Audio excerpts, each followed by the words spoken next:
Thinking of learning Angular? Well, by sheer luck or the grace of the YouTube algorithm gods, you've landed on the perfect video. This crash course is the first 4 hours of Luis Ramirez's Zero to Mastery Angular Bootcamp course, which I can absolutely guarantee is the most comprehensive and up-to-date Angular course online. The full bootcamp has 25 hours of additional lectures, and you'll get to the point where you'll be building enterprise-level projects and have the skills to get hired as a full-time Angular developer. Click the link up here or in the description to see for yourself. Plus, in a second, I'm going to tell you how you can win free access to the full bootcamp. But first, who the heck is Luis Ramirez? Well, if you haven't heard of him, it's probably because he's not spending his day-to-day self-promoting. He's busy in the trenches, with over 10 years of experience as a software engineer. But let me cut to the chase. What you guys really want to know is how you win access to the full bootcamp, no? Well, it's super easy. For a limited time, Luis is giving free access to his full bootcamp to one lucky person for every 50 comments left on this video. That's right, all you have to do is like this video and drop a comment. I mean, it can't get easier than that. Ideally, we would want the comments to be feedback or questions that Luis can respond to, but even saying, "Hey Luis, you're beautiful," counts. We'll post a pinned comment when the giveaway has ended, and who knows, maybe we'll throw in a special discount code in there for everyone else. Alright, that's enough chit chat for me. Let me hand it over to Luis so you can start learning Angular. Enjoy!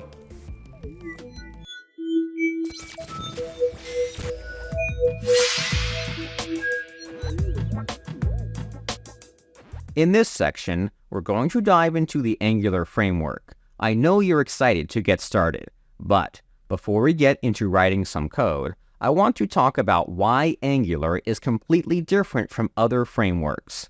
The purpose of this lecture is to give you a proper expectation of what Angular brings to the table. It stands out from the competitors. Let's take a step back for a moment. Frameworks are common in every programming language. They exist within C#, Java, C++, Go, Python, and almost any other language you can think of. Typically, we can put frameworks into two categories. There are configuration over convention frameworks and convention over configuration frameworks. Both types of frameworks have their advantages and disadvantages. Some developers prefer one over the other. A configuration over convention framework focuses on providing you a minimum setup for starting a new project. Less boilerplate means a smaller learning curve. For that reason, these types of frameworks are more popular. These frameworks are extendable, so if you need to add more features, you'll be able to do so with ease. Since these types of frameworks are popular, third-party developers will frequently provide open-source solutions for problems not solved by the framework. Features like form validation, authentication, storage, etc. On top of being extendable, these frameworks give you complete freedom over the structure of your projects. File names, variables, classes, and directories can be organized how you see fit. React and Vue are examples of frameworks that are configuration over convention. They focus on interacting with the view of the application. If we need additional features, we need to install and configure external libraries separately. For example, React doesn't come with state management. You need to install either Flux or Redux to fill in that hole. Despite their popularity, there's one glaring issue with these types of frameworks. It can be challenging to scale. At some point, you will need to have standards in your project. Carelessly throwing code wherever you want can lead to tech debt. That doesn't mean these frameworks are terrible. Far from it. On the contrary, there's a reason they're popular. Developers can develop complex and scalable apps if they're careful every step of the way. If the community of the framework puts in the effort, these problems can be avoided. The next type of framework is convention over configuration. Instead of configuring everything yourself, these types of frameworks are configured out of the box. The framework will help you with deciding how classes and files are organized from within your project. Another benefit is the suite of features that come with these types of frameworks. Need routing? You're covered. How about state management? Not a problem. What about a solution for working with forms? That's also covered. It's a batteries included type of framework. There's just one problem. A convention over configuration framework has a high learning curve. There's a lot to memorize. As a result, it can feel overwhelming to beginners. For that reason, most beginners tend to shy away from these sorts of frameworks. Angular is considered a convention over configuration framework. It stands out from the crowd for this reason. The developers behind the framework wanted to create a framework for large-sized applications. The reason I'm mentioning this is because of how intimidating the framework can be to beginners. A beginner can get started with React or Vue with a few lines of code. It's another story for Angular. Instead of a few lines, we're given dozens of files for a starter project. It's not possible to get started with Angular with one line of code. It's because Angular is not meant for small apps. If you're interested in creating small widgets, Angular is probably not the best choice for you. It's aimed at creating medium to enterprise-level apps. There's a high learning curve, but don't worry. That's why you're taking this course. Together, we'll walk through every file to get an understanding of what's going on. Now that we know what we're getting into, let's get started.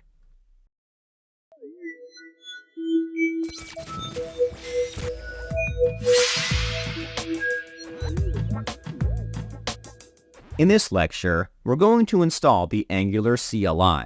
Building an application is going to require dozens of tools.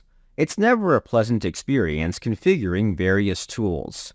However, it's a step we must take if we want to debug, build, and deploy our project. Luckily, we can skip this step altogether with the Angular CLI. The Angular CLI is an official tool by the Angular team for configuring the tools required for running an Angular application. By using this tool, we can start working on our application right away. The CLI is capable of automating other tasks too. It can build our project, start a development server, run tests, and deploy an app. It's one of the most exhaustive tools Angular has to offer. As you will see, there are hundreds of options for managing our project with the CLI. Let's briefly talk about how the CLI works under the hood. During the development of our application, we're going to have dozens of files. They can range from TypeScript files to images and fonts. As we write our code, they'll be processed through the Angular CLI. In reality, the CLI is a tool that manages other tools. Just to name a few, the tools are Webpack, Babel, Sass, and TypeScript, along with other tools. You don't need to know how these tools work to be able to work with Angular.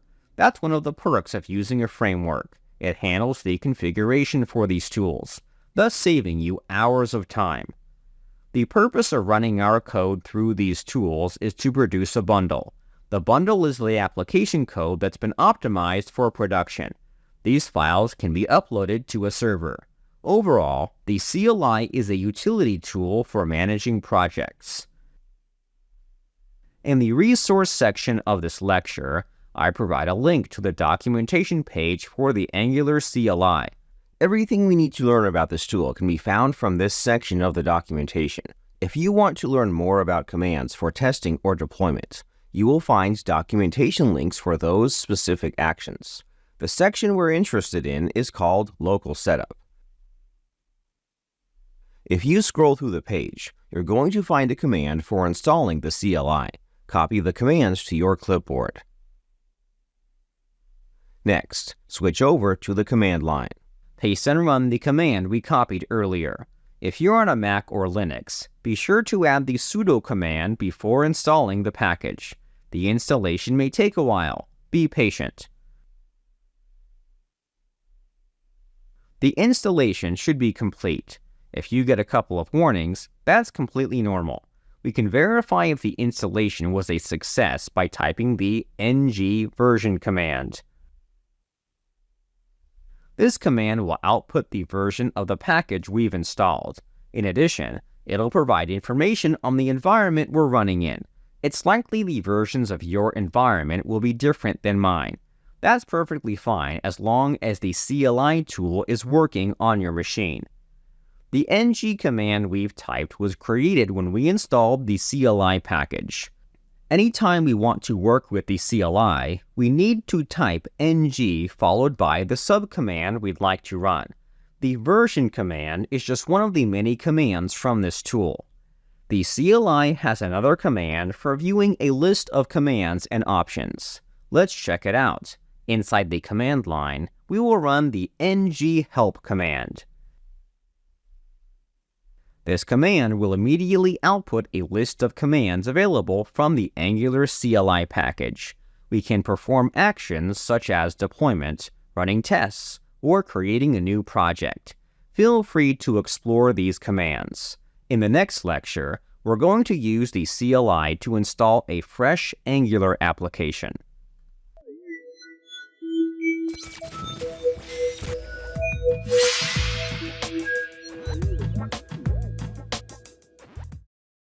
In this lecture, we are going to explore the process of upgrading an Angular application. Angular experiences fresh updates every 6 months. While not fun, we should always take the time to work with the latest version of Angular. Major updates imply breaking changes. So where do we go for upgrading an Angular application? Luckily, Angular is known for making the upgrade process as painless as possible. Let me show you the process of upgrading an Angular app. You do not need to follow along with me. If you've been following along, your app should already be using the latest version. As of this course, we are on version 18. For demonstration purposes, I've taken the time to downgrade the version to version 17. On this page, the Angular team will guide you through the process of upgrading your project. Just follow the instructions and you're good to go. In my case, the steps for migrating from version 17 to 18 are running a single command. You may experience different steps if you're on different versions. This command will update the packages to the targeted version. After you've got it in your clipboard, switch over to the command line of your project. Paste and execute the command. During the update process, you will be asked if you're okay with proceeding. Let's continue with the update. This process may take a few minutes. Be patient. After a few moments, everything should be working.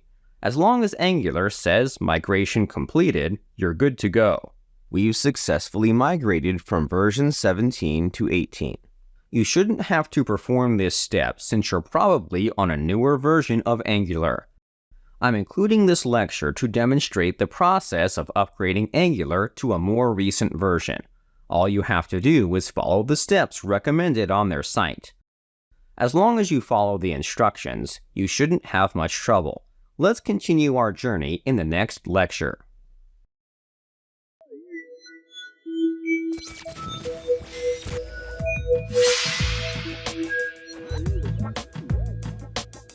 In this lecture, we're going to create an Angular application with the CLI tool. We previously saw a list of commands with the ng help command. One of the commands is called new. This command will create a new application for us. In the command line, add the ng new command. Before running this command, it's considered good practice to check out the available options for a new command. In addition, we should verify we're not missing important details about this command. Otherwise, we may break our application. We can view information about a specific command by adding the help option. The help option can be applied to subcommands too. It's important to add the 2 dashes. To understand why, let's scroll to the top of this long list of options. The new command requires us to give our app a name. For this reason, we need to add the 2 dashes to the help option. If we didn't add these characters, the CLI would have assumed the name of our app is help instead of giving us information about the command. As for the other options, they're entirely optional. We don't need to include these options unless we want to alter the default installation of a new project. We won't need these commands, but it's always good to know what our options are. Let's create a new project. In the command line, we will run the ng new command again. This time, we will give our app a name. The name of our app will be called Angular Basics. After running this command, the CLI will ask us a series of questions about our project. These are options to customize the project further. The first question asked by the CLI will be our CSS preference. If you're familiar with Sass or less, feel free to choose these options. We won't be using either of these languages. Plain CSS will work for our purposes. The next question is asking us if we would like to enable server-side rendering or static site generation. These topics are interesting to explore, but not something we'll be diving into for this section of the course. Select No. After selecting our options, the CLI will begin creating our project. It'll scaffold files and install a few packages. This process may take a while. The project has been successfully installed. During the installation, you may have gotten the following warning. LF will be replaced by CRLF. If you did, it's safe to ignore this warning. It's a formatting issue that the CLI will resolve for you. Let's look at our new project. In the file tree, we will find a new folder called Basics. It holds the same name we inputted in the command line. Taking a peek inside, there are dozens of files. It can feel overwhelming, but we will walk through these files in an upcoming lecture. Before moving further, let's test if the application is working. First, I'm going to quickly move into this folder with my editor. After moving into the folder, we can start the server. Let's explore how to start the server in the next lecture.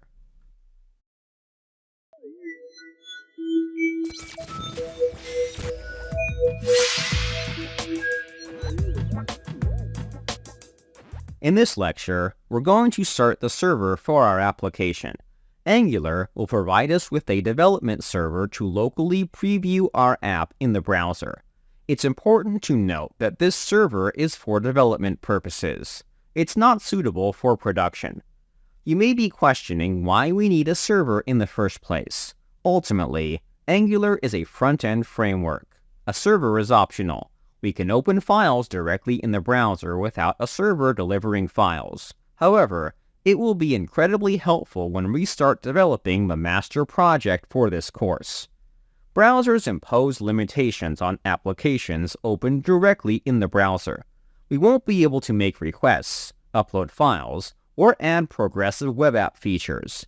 Therefore, it is better to serve an app with a server. We don't have time to code a server, nor do we want to pay for one. Luckily, we don't have to. Angular provides us with a server that works on our local machines. Only we have access to this server.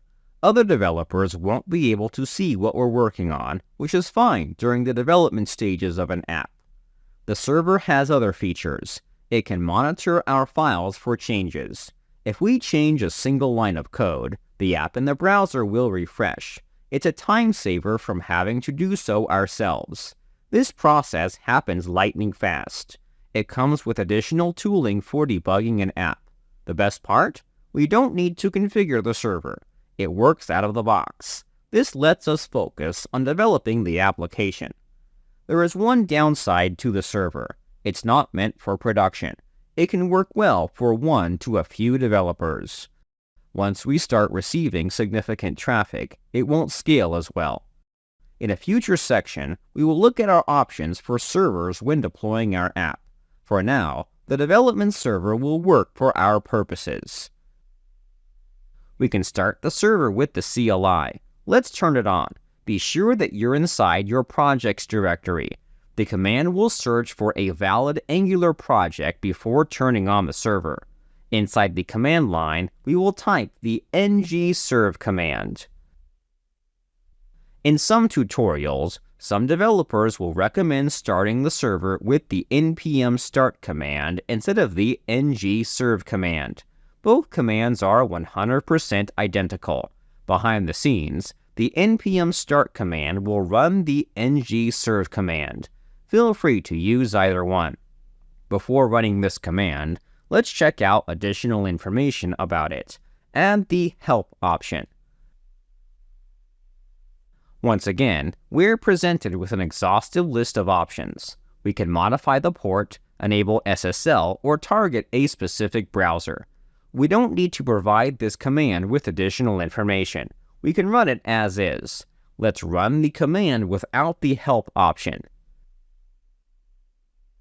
After a few moments, we're presented with information about the server. The most important piece of info is the URL to the app. Let's check out the app in the browser. Congrats! We've got a functioning Angular app. You may see something slightly different than me. The default start page usually changes in future versions of Angular. Regardless, the app should be viewable in the browser if everything works. We can view the app via a URL called localhost. Localhost is a special domain that points to your machine. The browser will know to send the request to your machine, where Angular's development server will intercept the request. It'll send back the page we see in the browser. Alternatively, the app can be visited with the IP 127.0.0.1. Either URL works. After the domain, we have a port. The port is written with a colon followed by the port number. You can think of a port as a door to a house. Homes have multiple entrances. In a similar sense, computers have numerous entrances. Programs can be assigned ports for accessing them. In our case, we're accessing the app via port 4200. Let's learn how to turn off the server. It's simple. Switch back to the command line. We can terminate the server by pressing Ctrl-C on our keyboards. If you're on a Mac, you can press Command-C instead. Great! For the rest of this course, you should always have the server running unless I state otherwise. We've got everything we need to start writing an app. In the next lecture, we're going to explore the files generated by the CLI.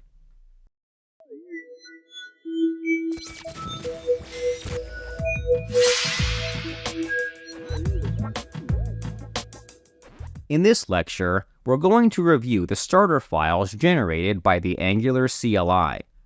The CLI downloads dozens of files. It can be overwhelming deciding where to start. Therefore, I think a tour around the application will give us a good idea of where to start. This review won't be super comprehensive. It'll give you a general idea of what each file does. Let's begin. We're going to start with the root files. The editor config file is a configuration file for editors. That can be surprising. Why would we need a file for configuring a text editor? It's for teams. If you're working on a team, chances are everyone will be using a different editor. Their editors may be configured differently than yours. This difference in configuration can lead to formatting issues during commitments. Most editors can detect the editor config file. If present, the configuration options in this file will override the current settings of the editor, thus saving us time from manually making the changes ourselves. In addition, it's a great way to keep formatting consistent across multiple editors. At the top of the file, there's a link to the documentation for various configuration options. If you're using Visual Studio Code, the editor config plugin is not supported. You need to install a separate extension. Check out this link to download the extension. For this course, we're not going to be using this tool. It's okay to ignore it.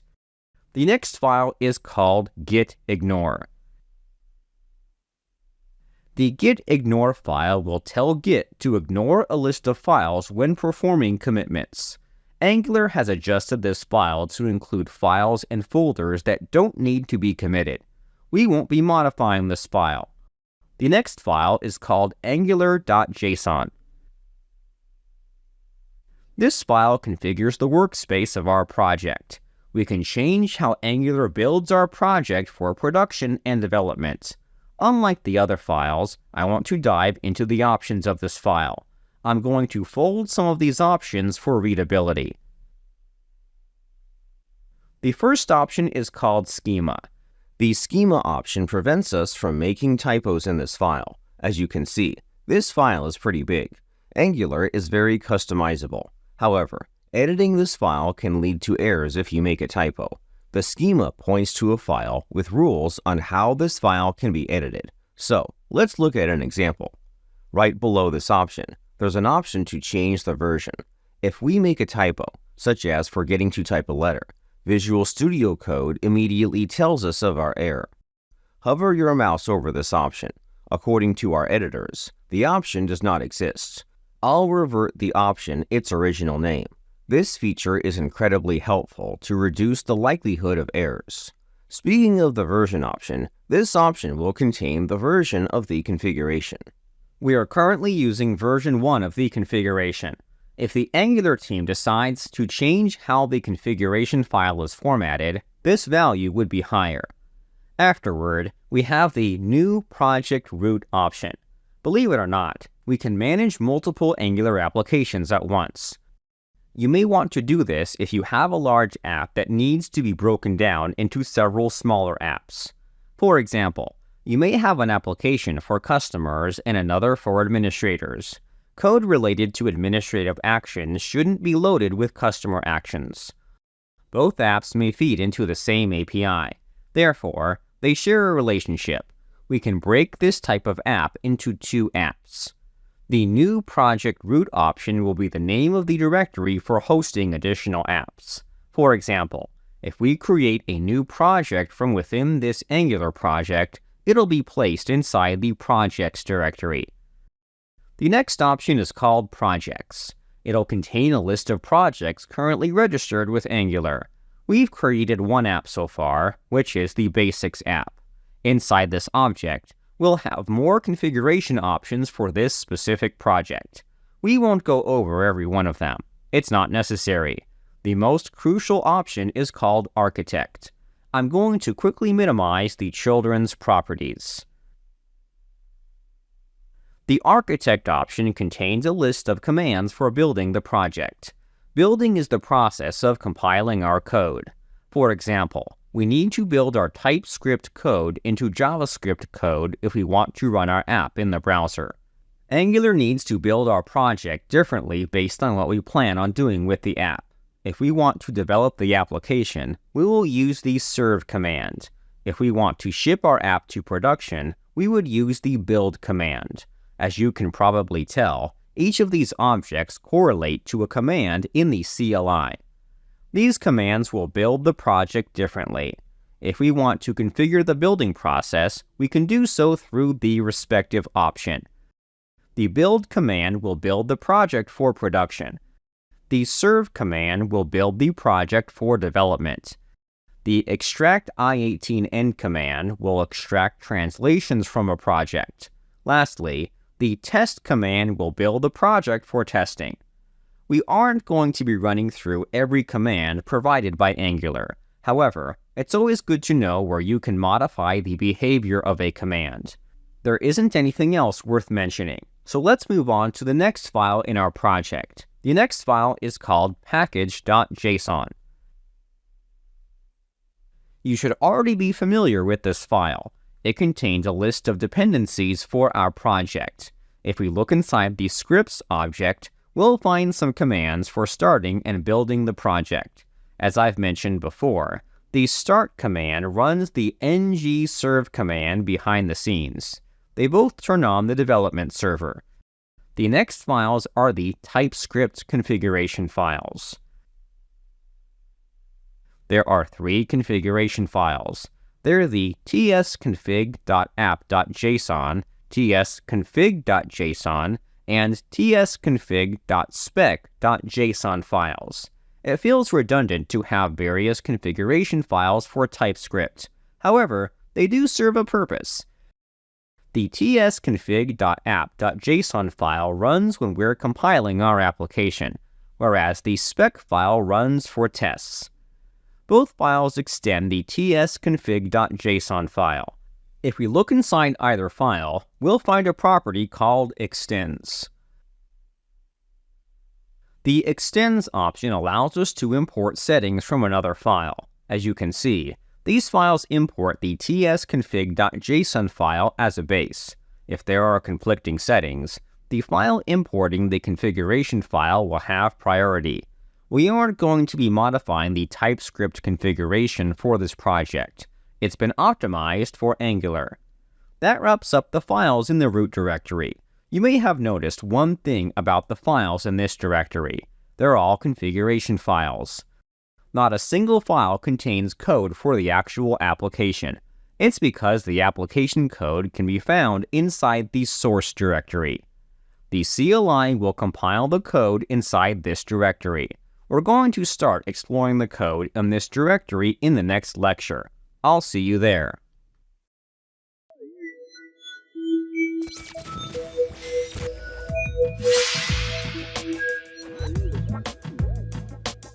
In this lecture, we're going to briefly talk about the main entry file. Every application has one. It's the first file in our application to run. Therefore, it's the most critical file in the entire application. There are two responsibilities the main entry file has. First, it needs to load the Angular framework. Our app won't be able to function correctly without Angular. The second responsibility is to load our app's code. It's important we load Angular before loading our app. The main entry file can be found inside the source directory. It's called main.ts. The code inside this file is already performing the steps for loading Angular and our application. Regardless, I think it would be a good idea to write the code for this file. This way, we can genuinely understand why Angular has decided to write this code for us. Let's empty out the entire file. Our app will temporarily be broken. That's to be expected since we removed the entire file. Let's check out the browser. The page is completely blank. Perfect. In the next lecture, we're going to start rewriting the file to get a better understanding of what's going on when Angular starts our app.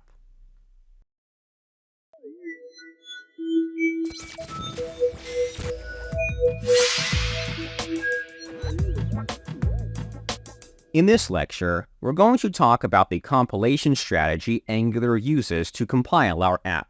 We talked about how we need to load Angular's code in the main entry file. It's the first step we must take. But what exactly are we loading? Why do we need to load Angular first? To answer this question, we need to talk about compilation. Compilation is common in every programming language. It's the process of transforming human-readable code into machine code. This is not always true. For example, TypeScript is compiled into JavaScript. Both languages are human-readable. Compilation is a very broad term for transforming code from one language to another. So why am I bringing up compilation? Browsers do not understand the inner mechanics of an Angular app.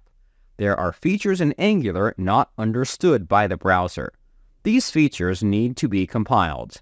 A new problem arises with this step in the process. When do we compile our code? That's a very important question. It can impact the performance of an app. Angular provides two compilation strategies called just-in-time compilation and ahead-of-time compilation. Both strategies will compile our code from TypeScript to JavaScript. It's not a difference of what, but when. Let's dive into just-in-time compilation first. This strategy will compile our code in the browser. The browser will compile our code when the files are downloaded in the browser. Let's look at how this works. First, the server will compile our TypeScript code. This process happens regardless if we're using just-in-time or ahead-of-time compilation. Once that's finished, the browser will download our code. This includes the compiler, which is very big. There's a lot of code that needs to be processed. The browser doesn't understand features like templates, services, and modules. These are features we will be exploring in a future lecture. Angular needs to take the time to help the browser understand these features. After compilation is complete, the browser will finally be able to run our app. It's a complicated process. We don't need to understand how it works underneath. Having a high-level overview will suffice. Let's look at the next strategy, which is ahead-of-time compilation. This strategy will compile our code on the server. This process has been moved from the browser to the server. All the browser needs to do is download the code. Here's an overview of what happens. The CLI will compile our TypeScript code into JavaScript. After it's finished compiling our TypeScript code, it'll move on to compiling the templates, services, and modules. After the compilation is complete, the browser will download the app. It'll be able to run the app immediately. The compiler doesn't get downloaded either. Both strategies are available in Angular. Which should we use? Let's compare them side by side. The file size difference between both strategies is significant. With just-in-time compilation, the file size is large. It's because the app needs to be shipped with the compiler. It's almost half the size of the app itself. In comparison, the browser doesn't need to download the compiler with ahead-of-time compilation. This difference impacts performance. Not only does the browser need to download the compiler, but it has to run the compiler. Otherwise, our app won't work. On the other hand, the app can run in the browser with AOT compilation after it's finished downloading. It's much easier. Lastly, errors appear at different times. We won't spot an error until the app is running in the browser with JIT compilation. AOT compilation will show the error in the command line. As you can probably tell, there is one superior strategy. In most cases, we will want to use AOT compilation. So, why does Angular include JIT compilation? AOT compilation is relatively new. In the beginning, JIT was the only option we had. Somewhere around Angular 9, the team introduced the AOT compiler. It slowly became the default compiler for production and development builds. The JIT compiler is kept around for those who are still running on the old compiler. However, it's recommended we always use AOT compilation.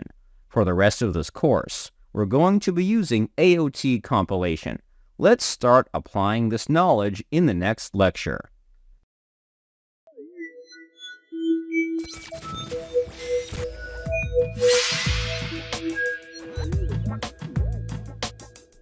In this lecture, we're going to bootstrap our application with the help of Angular. In an earlier lecture, we talked about how Angular needs to load first before our application's code. Otherwise, our app won't work. But how do we guarantee that? And how do we make sure every part of Angular is loaded? Luckily, this process is easy because Angular provides a function that takes care of all those problems. First, we must decide on a platform. Angular is an agnostic framework. We can run it on browsers, mobile devices, and on the desktop. The dev team designed Angular to run on various environments. A platform is a word to describe the environment Angular will run on. Before we initialize our app, we need to provide a platform. The job of the platform is to help Angular understand the environment. We will be working inside the main.ts file. Previously, we emptied it out. As we discussed before, we need to load a platform before loading Angular. For this course, we're going to develop apps for the browser. Angular comes with a function for loading an Angular application in the browser. At the top of the file, import a function called Bootstrap Application from a package called @Angular/platform-browser. Let's call it below the import statement. As you might suspect, the platform browser package contains code related to setting up an application inside a browser. The function we're importing will make sure Angular's code loads before our app's code. All we have to do is call it. When calling this function, we must provide a component. Components are a feature in Angular for teaching the browser a new HTML tag. It's important that you understand this concept, as we'll be using components heavily throughout the course. I won't go into any more details because we'll be digging deeper into components in a future lecture. For now, you can think of a component as a custom HTML element. So, why does this matter? A component is required to bootstrap an application. Behind the scenes, Angular is going to inject this component into our browser. We haven't created a component. Luckily, the default project provides us with a component. In the source directory, components are organized into folders. The component defined by CLI is called application. If you look inside this folder, you're going to find a few files, which can feel overwhelming. The only file you should care about is the one ending with the component.ts extension. This is always considered the brain of a component. Upon opening this file, you're going to find quite a few lines of code, which we'll be digging into in a future lecture. Let's go back to our main.ts file. At the top, import the app component variable from the ./app/app.component.ts file. The app component variable is what's exported by this file. Next, pass this variable onto our function. The component we've loaded will be loaded on our browser. There's one last step. The Bootstrap application function returns a promise. You can hover your mouse over this function for the function's return value. As you learned from the TypeScript section, the code written after the parameter list is the way we can specify the return value's type. Based on that information, we're told our function returns a promise. We don't need to deal with a response. However, we should make sure we aren't given errors. Logging errors into the browser's console will be helpful for debugging. Let's chain the catch function. We will pass in an arrow function with an argument to accept the error message. Lastly, we will log the error message with the console.error function. We're finished. Let's check if our app is working in the browser. Great, we've got the same functioning app we had before. We're finished working on the main.ts file. Hold on a moment. Wasn't there more code than what we've written? You're absolutely right. Here's the original file code. It's a bit different than what we've written. So, what's the big idea? The additional code is for enabling routing. At the moment, we're focused on learning the basics of Angular. Routing is a feature that's ahead of where we're at. Don't worry, this course definitely covers routing. It's just not something we need right now. For that reason, we're not going to bother looking at the code for configuring the router. When it comes time to talk about routing, we'll go back to our main.ts file to explore the configuration. That's all I wanted to mention. In the next lecture, let's look at one more thing before getting into components.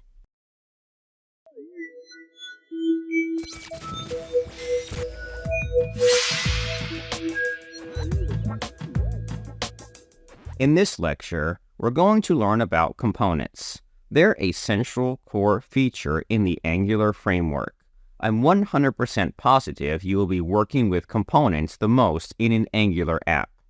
So let's jump into it. We can think of components as custom HTML tags. The browser has dozens of tags. Some of them are basic for rendering text. For example, paragraph, div, and span tags will render basic text. There are other tags with complex behavior. The form, button, and input tags are some examples. We have a wide range of tags available. In some cases, we will need to teach the browser new tags.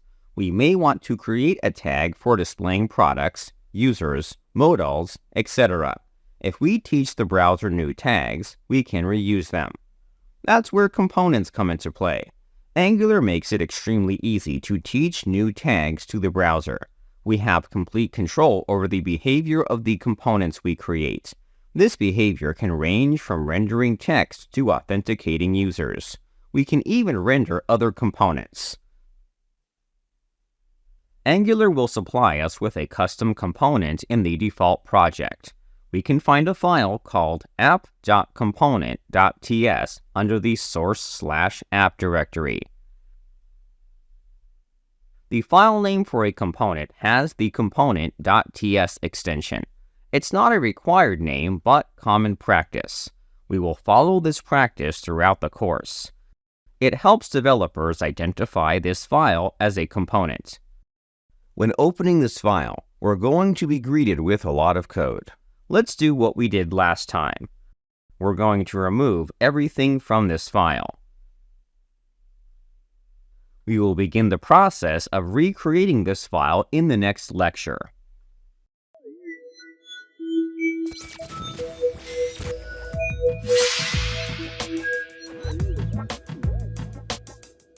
In this lecture, we're going to create our first component.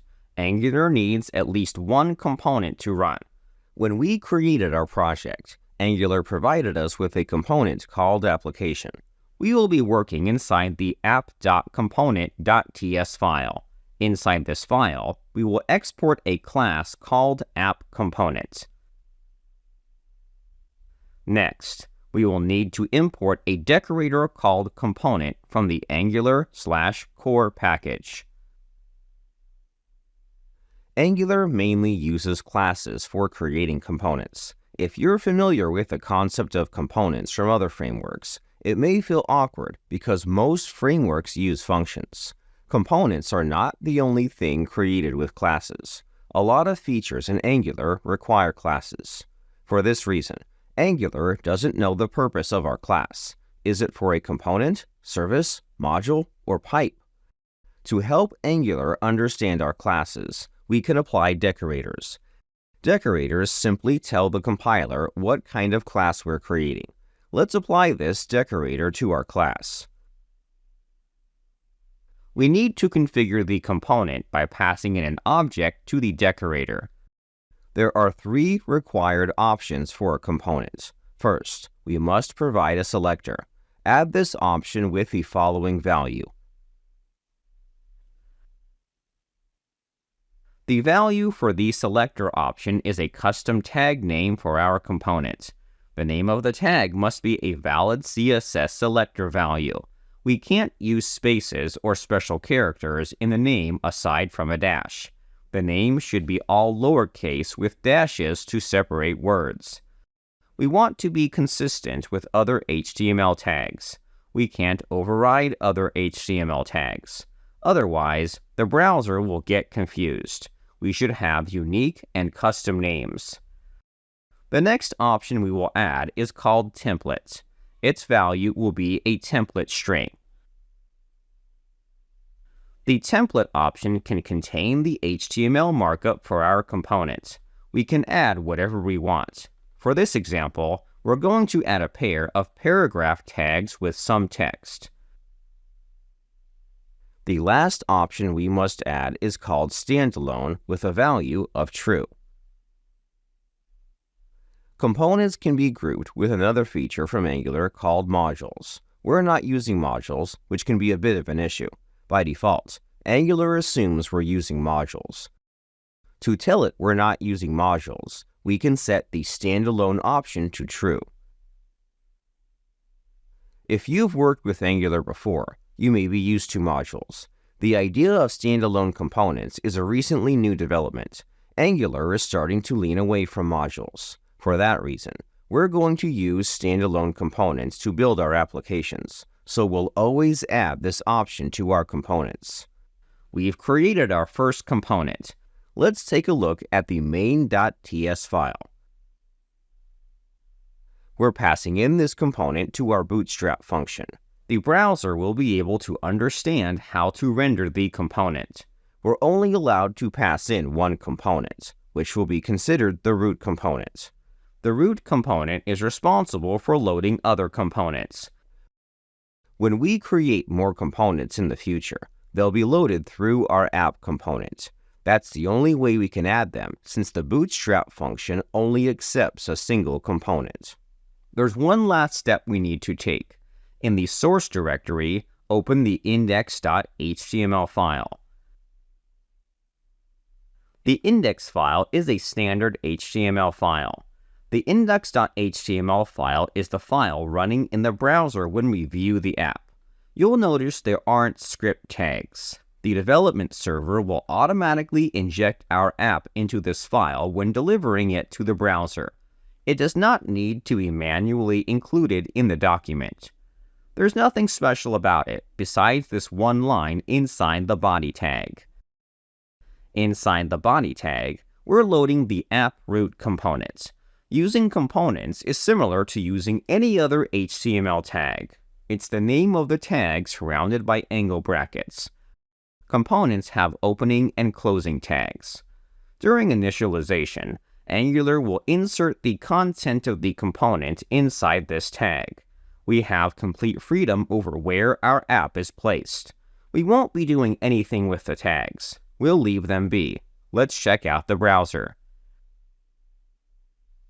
The app is entirely different from before. It's not rendering the page we had in the default project. It's cause of the template we had in the component. The code from the template option gets rendered on the browser. Mission accomplished. We've successfully created and loaded our first component. Everything is starting to come together. We're almost at the home stretch. In the last few lectures, we're going to explore the last few files. By the end, we will have recreated the default project. Let's continue in the next lecture.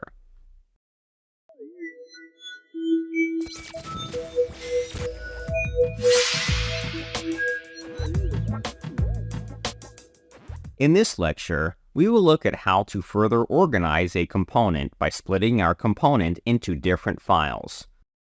We can centralize everything in one file. The business logic, HTML, and CSS can be written in a single file.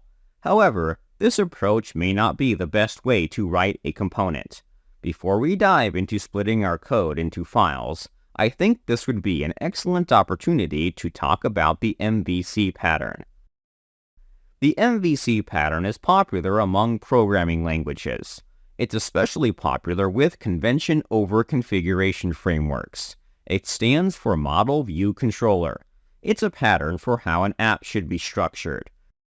This pattern can be applied to our components. The words in MVC describe each piece of a component. It sounds complicated, but it's not once you know what each word is describing. The word model refers to the data in a component. For example, let's say a component renders the user's profile information. The data for the user can be considered the model. If we're rendering a list of blog posts, the blog posts would be regarded as the model. The model can feed and manage data for a component. The word view refers to HTML and CSS. It's the appearance of the component.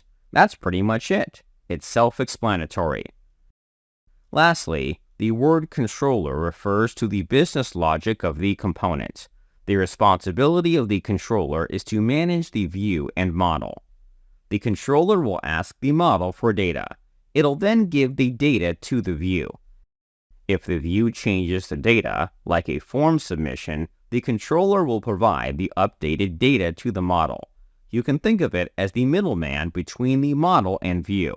It controls the logic of the component. In Angular, the controller code would be written in the methods of a component class. Angular makes it extremely easy to break our components into separate files. We are going to continue working inside the app component file. At the moment, we're writing the template in the component class. Thus, we're not applying the MVC pattern. Inside the configuration object, we're going to add a property called template URL. The template URL property can be added to point to an external HTML file. This file will act as the template for the component. Typically, the value for this property is an HTML file. Conveniently, the default project comes with a template file for our component. In the source/app directory, we have a file called app.component.html. There's a lot of code in this file. We don't need to keep it around. The comment at the top says the following: the content below is only a placeholder and can be replaced. Delete the template below to get started with your project. Let's completely delete this template. Next, let's add a pair of paragraph tags with a message, same as before. It's time to load this file. Back in the component class, we're going to set the template URL property to the following: ./app.component.html. The dot and slash characters will tell Angular to search for the template in the same directory as the class. Before we check out the browser, let's learn how to dynamically add styles to a component. In the configuration object, we will add a property called style URLs. The value for this property is an array. We can apply multiple style sheets to a component. The array must contain a string of paths to the style sheets. Like before, the default project comes with a style sheet for the app component. It's called app.component.css. This file will be empty. Let's change the paragraph element to the color orange. We're changing the element to test if the style sheet works. Back in the component, we will add the app.component.css file to the style URLs array. Alternatively, we can add a property called styles to the component configuration. It's also an array of styles. The array can contain multiple inline styles. We're not going to be applying inline styles. We're going to comment out the template and styles properties. We can't use the template and template URL property at the same time. We must use one or the other. The same rule applies to the style URLs and styles properties. Angular will throw an error if we try to add both properties. Let's refresh the page in the browser. Ta-da! We've got a functioning component. It displays the message where the text color is orange. We've separated the HTML from the component class.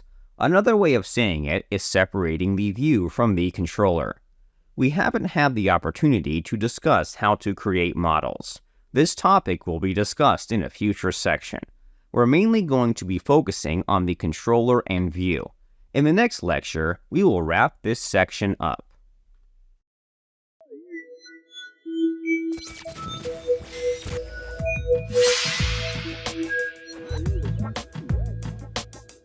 In this lecture, we're going to review the last few files in the source directory.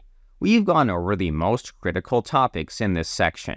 The rest of the files will either be revisited or briefly discussed in this lecture. Let's begin. In the source directory, create a folder called Assets. The Assets folder can store static asset files. As we discussed before, the Angular CLI will process the files in our project. However, there's one exception to this rule. The files stored in the Assets directory will be copied over to the final build during compilation. This directory is perfect for storing images, fonts, or any other static file you want to be included in your project. It's not a directory for storing CSS. Instead, we should store CSS in a component's respective style sheet file. The following file in the list is the styles.css file. Initially, this file will be empty. It's where we can add global styles to our app. Normally, you should add CSS to a component. However, if you need to apply styles on a global level, you should add them here. With that being said, we're finished reviewing the default project. There's so much going on under the hood. By running the ng command, Angular generated this entire project. Thus, we have the bare minimum for starting an Angular project. In the next section, we're going to spend some time on components. Writing components is mostly what you're going to be doing during the development of an Angular app. Apps are mostly built with components. When you're ready, I'll see you in the next section.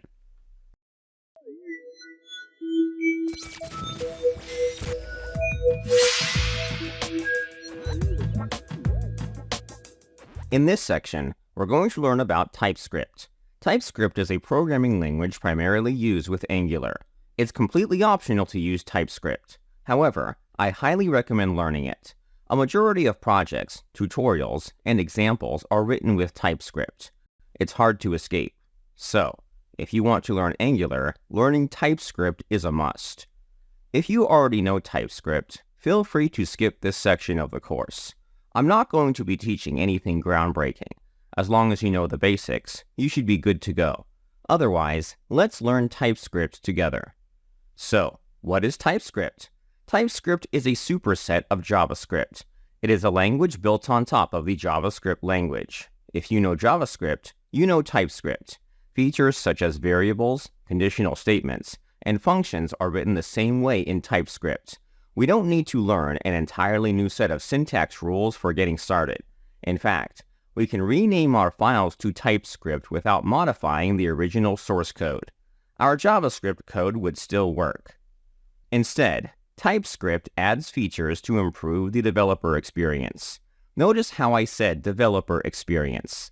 TypeScript doesn't add features for enhancing the performance or security of an app. Instead, it's a language designed to help developers debug and design their applications. It accomplishes this goal by introducing static typing to the language. As we know, data types are categories for our data. We have strings, numbers, booleans, and objects. These are just some examples of data types. For the most part, we never have to worry about the data type of our variables. JavaScript is a dynamically typed language. We have the opportunity to change the data type of our variables at any point in our application. Here's an example. We have a variable called price. The data type starts as a number. On line 2, the variable is updated to a string. Behind the scenes, the environment will change the data type on our behalf. It won't complain if we attempt to do something like this. This feature is convenient. It's one of the reasons why JavaScript is beginner-friendly. While suitable, there are some pitfalls beginners can fall into. In a large application, data is constantly flowing through different files, objects, and functions. Let's say we're developing a checkout system. The user will want the grand total for their purchase. However, before we present them with a total, we may want to run their purchase price through several functions. For example, what if they're using a coupon? We should apply the coupon to the price first. Not so fast. We need to calculate taxes. Don't forget to add the cost of shipping. During this entire process, the price will be passed around through a couple of functions. It's possible that the data type may change during this process. If it does, we may get unexpected behavior. Our functions assume the price will be a number. What if it changes to a string? JavaScript won't throw an error. It'll allow the data type to change even when we don't want it to.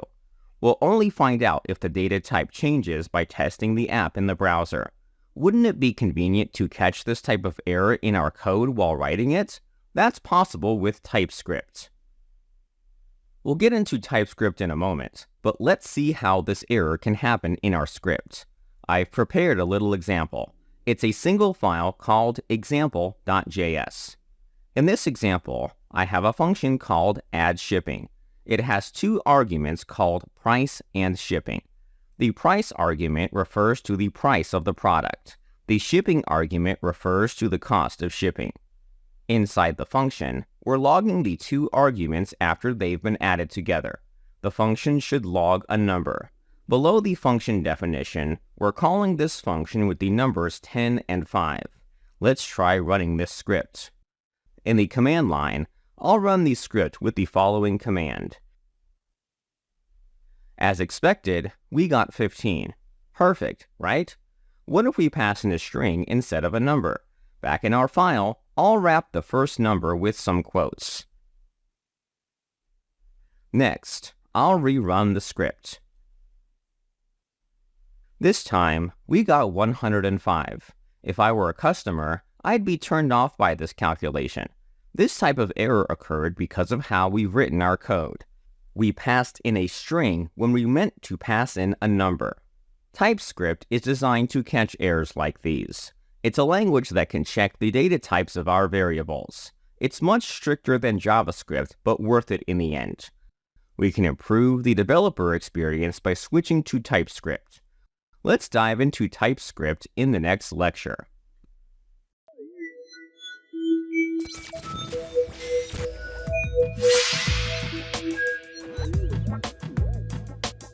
In this lecture, we're going to install a compiler for TypeScript. That sounds strange, doesn't it? Normally, we would be able to write JavaScript right away. We wouldn't need to worry about compiling the code ourselves since the browser will interpret our code for us. However, it's a different story with TypeScript.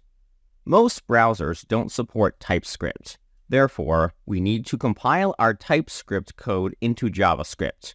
After we've compiled it to JavaScript, we'll be able to run our code in the browser or node. Luckily, this process is painless.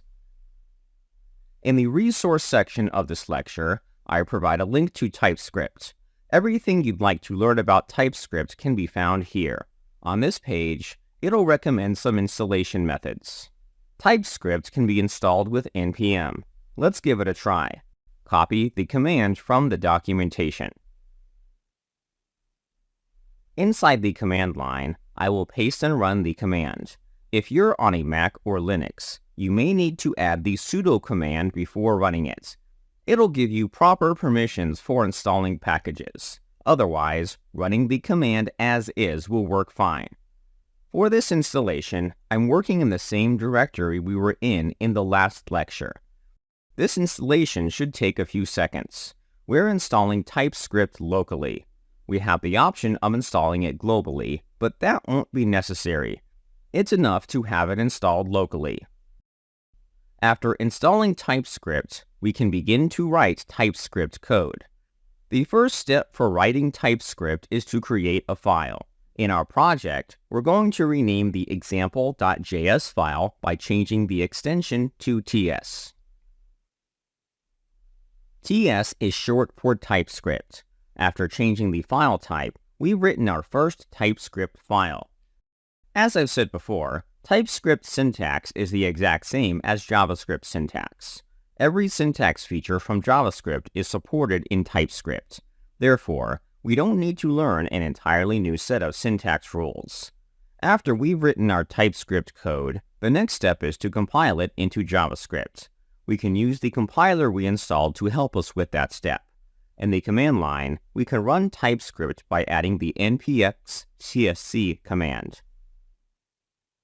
npx is a command created by npm. In the Node.js ecosystem, some packages add commands to the command line.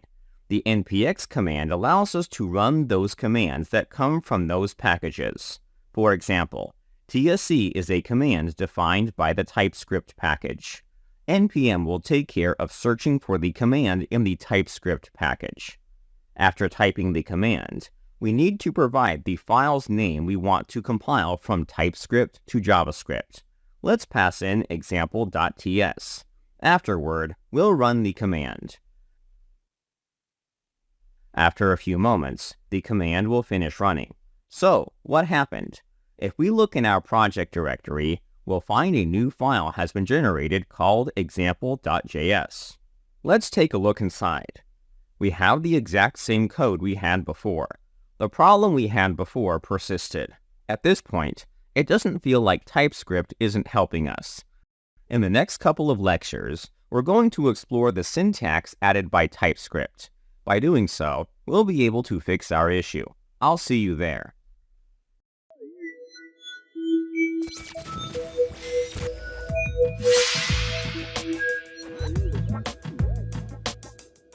In this lecture, we're going to explore a concept called type annotations. They're a new syntax feature available in TypeScript. To fix our problem, our function's argument should be constrained to numbers.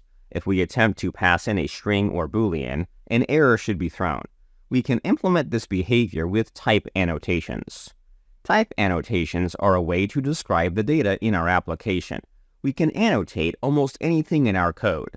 We can annotate variables, functions, arrays, and objects. Let's start with functions. In the add shipping function, we're going to annotate the function's parameters. We can annotate a parameter by adding a colon after the parameter name followed by the data type. For the price parameter, we're going to set the data type to number. We'll use the same type for the shipping parameter. By adding these annotations, TypeScript will restrict the type of values we can pass onto this function. Notice how I'm using the lowercase version of the word.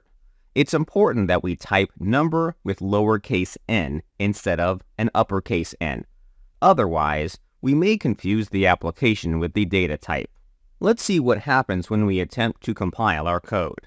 In the command line, run the npx-tsc example.ts command. An error has been produced. The error is telling us we have a problem on line 5. It's saying we're passing in a string when it's expecting a number. By adding annotations, we're able to catch errors like these. We can think of type annotations as a way to document our code. The compiler will read our documented code and determine if we're doing something out of the ordinary. Let's fix this issue. In the file, I'm going to remove the quotes from the first argument. After doing so, I'll compile the code again. This time, our code gets compiled without a problem. Let's check out the JavaScript file. The annotations we've added are gone. TypeScript will remove its features so that our code can run in the browser. The purpose of using TypeScript is to help us debug our application before running it in an environment. If the compiler can successfully compile our code, we should be safe from type errors. Imagine if we were building a checkout system. A checkout system involves a series of steps. We wouldn't be able to catch this error until after the user has provided their shipping information. With TypeScript, we're able to catch the bug before opening the browser. That's the beauty of TypeScript.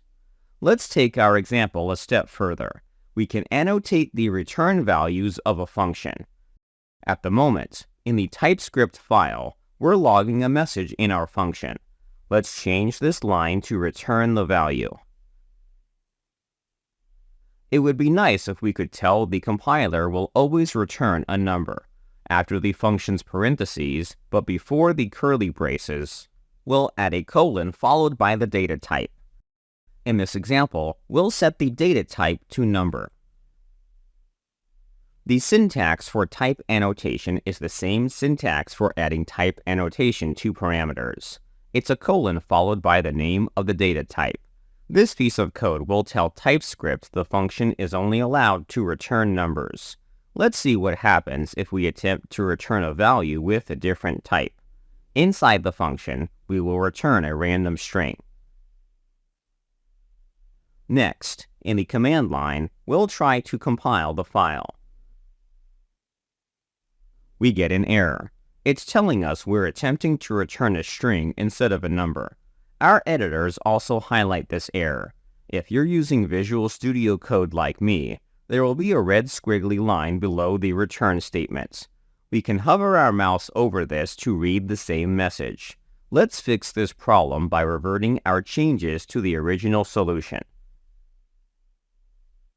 Next, we'll compile the script. The compiler successfully compiled our code. Let's check out the JavaScript file. Once again, the annotation has been removed from our code. It's a step performed by TypeScript. That about wraps it up. In the next lecture, we'll continue exploring TypeScript.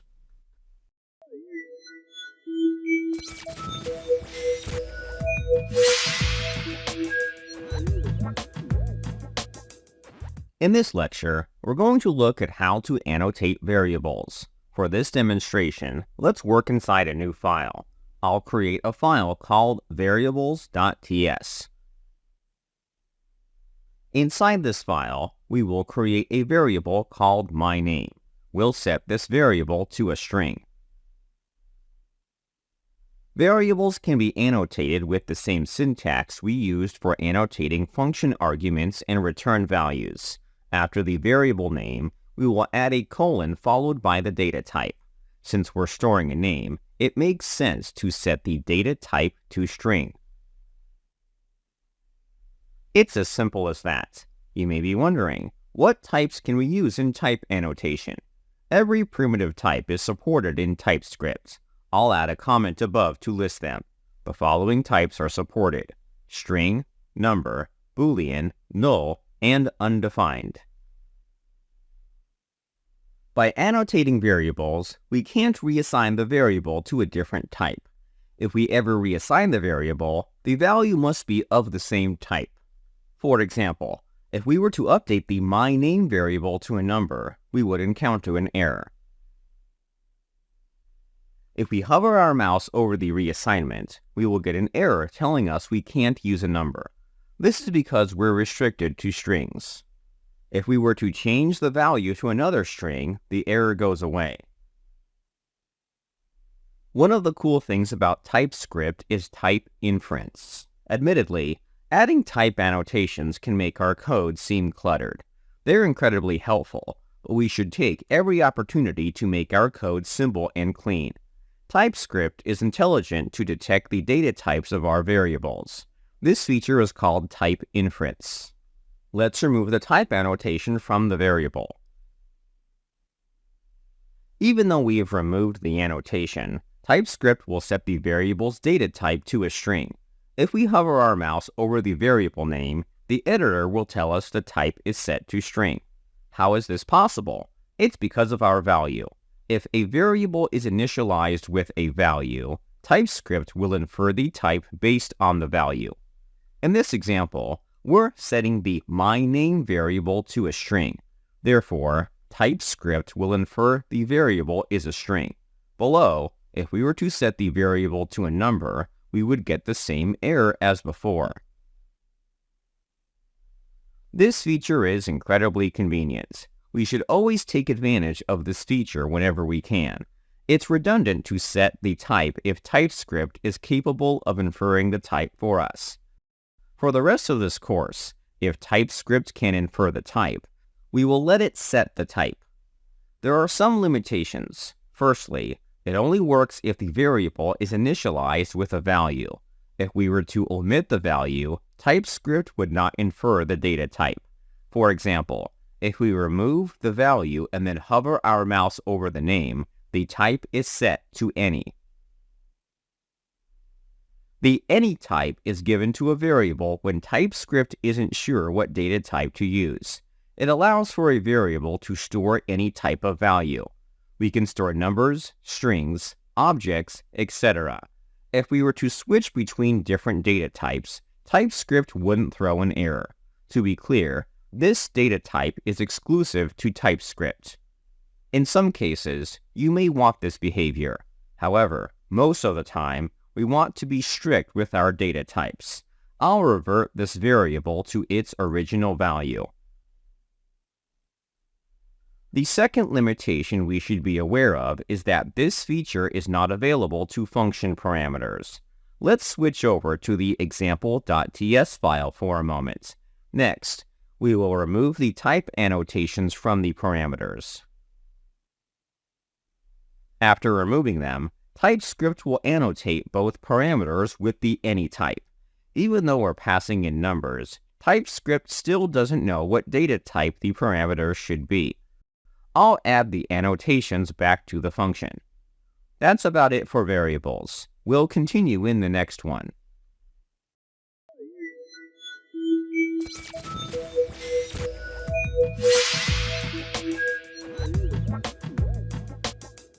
In this lecture, we're going to learn about a feature called union types. They give us more flexibility with annotating data. We've seen how TypeScript can restrict the type of a variable either by explicitly setting the type or letting JavaScript infer the type. Up until now, we've been stuck with a single type.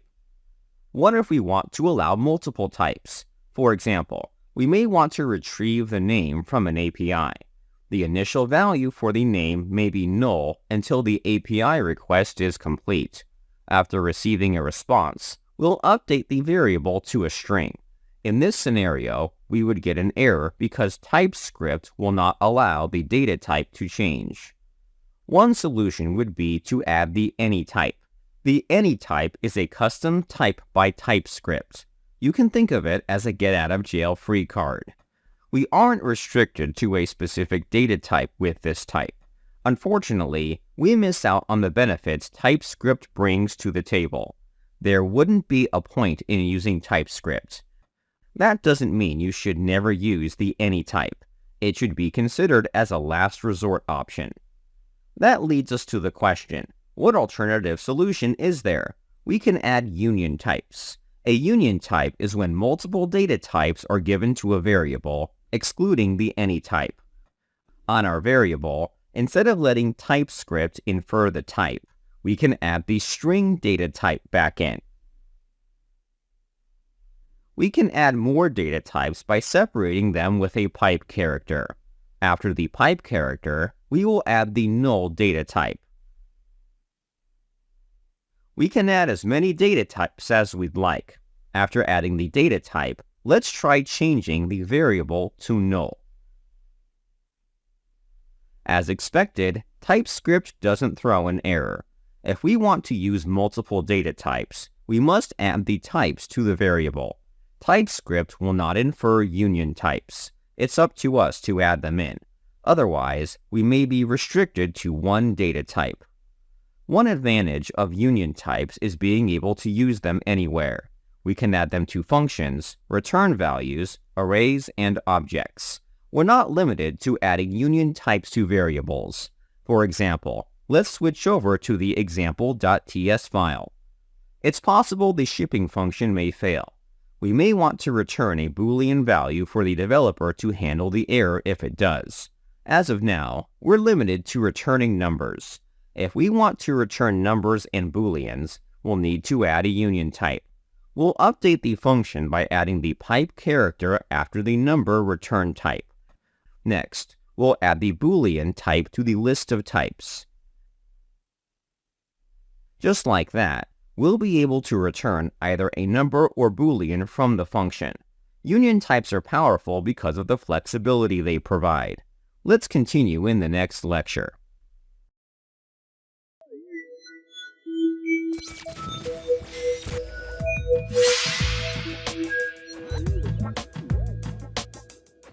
In this lecture, we're going to learn how to annotate arrays and objects.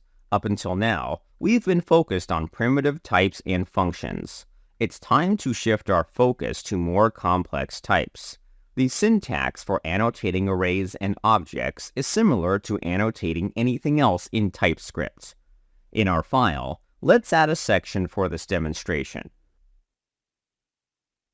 We will create an array called items with some string values. If we define an array with some values, TypeScript will infer the type of our array. According to our editor, TypeScript is inferring the array will store strings. That's great, but what if we wanted to initialize an empty array? If our array were empty, type inference wouldn't work. By removing the items in the array, the type of the array has been set to any. In that case, we can explicitly annotate the array like we would any other variable. After the name of the variable, we'll add a colon followed by the type of values the array will store. Finally, we'll set the type to string. Despite setting the type, we'll get an error. The error will tell us the value is invalid. The problem is how we've annotated the variable. There's one extra bit of code we need to add. After the type, we'll add a pair of square brackets. By adding the square brackets, TypeScript will assume the array will be filled with strings. We can take this a step further by adding union types. If we need to store an array of different types of values, we can add a union type. We will add onto the annotation by including the number type. There's one important note I want to add. The square brackets are being added to both types. If we didn't include the square brackets to the number type, TypeScript would not allow us to store an array of numbers. Instead, it'll think the variable can hold an array of strings or a single number. Therefore, the square brackets must be applied to both types. One last thing, TypeScript can infer union types. For example, we can get the same union type if the array is filled with strings and numbers. So let's remove the annotation. Next, let's add a number and string to the array. The array stores two types. If we hover our mouse over the variable, the editor will tell us we have a union type. That's very convenient. We don't have to worry about TypeScript accidentally adding the any type, which we should avoid. Let's move on to objects in the following lecture.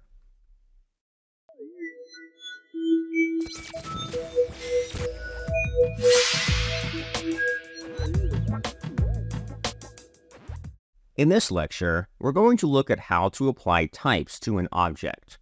Working with objects in TypeScript is interesting. We can add optional properties, interfaces, and work with nested structures. Let's take it one step at a time. Below the array, we will add an object called account. The account object will represent a bank account. We'll keep it simple by adding two properties called name and balance. The name property has a string value. The balance property has a number value. We haven't annotated the object. Luckily, type inference kicks in since we're initializing the object with some values. If we hover our mouse over the object, TypeScript will correctly infer the types of our properties. It's also possible to explicitly define the types for an object. After the variable name, let's add a colon followed by a pair of square brackets. The syntax for annotating an object is similar to creating an object itself. The annotation should be an object with a list of properties that can be found within the object. If we decide to annotate properties in our object explicitly, we must set a type for every property. If there's a property inside our object that's not annotated, TypeScript will throw an error. Inside this object, we'll add the name and balance properties. They'll be set to string and number, respectively. In some scenarios, you may want to make a property optional. For example, let's say we had a property called status. The type for this property will be set to string. After adding this type, an error is thrown by TypeScript. Taking a closer look at the error, it's telling us the status type is missing from the object. It's possible we may want to add this property at a later point in our application. We can get around this error without adding the property in our object by making it optional.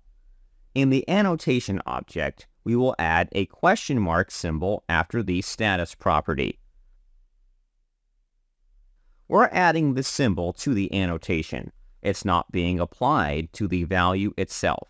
It can be confusing with this syntax since the annotation and value are formatted the same. After adding the symbol, the error has disappeared. Great. Before I end this lecture, there's one more thing I want to mention. It's not uncommon to have to combine arrays and objects. For example, instead of a single account, we may need to work with multiple accounts. Below this variable, we will declare another variable called accounts. For the sake of simplicity, it won't have a value. We will annotate this variable by adding curly braces followed by a pair of square brackets. This syntax will tell TypeScript the variable will store an array of objects. That's all there is to it. In the next lecture, we will look at how we can clean this up by using interfaces.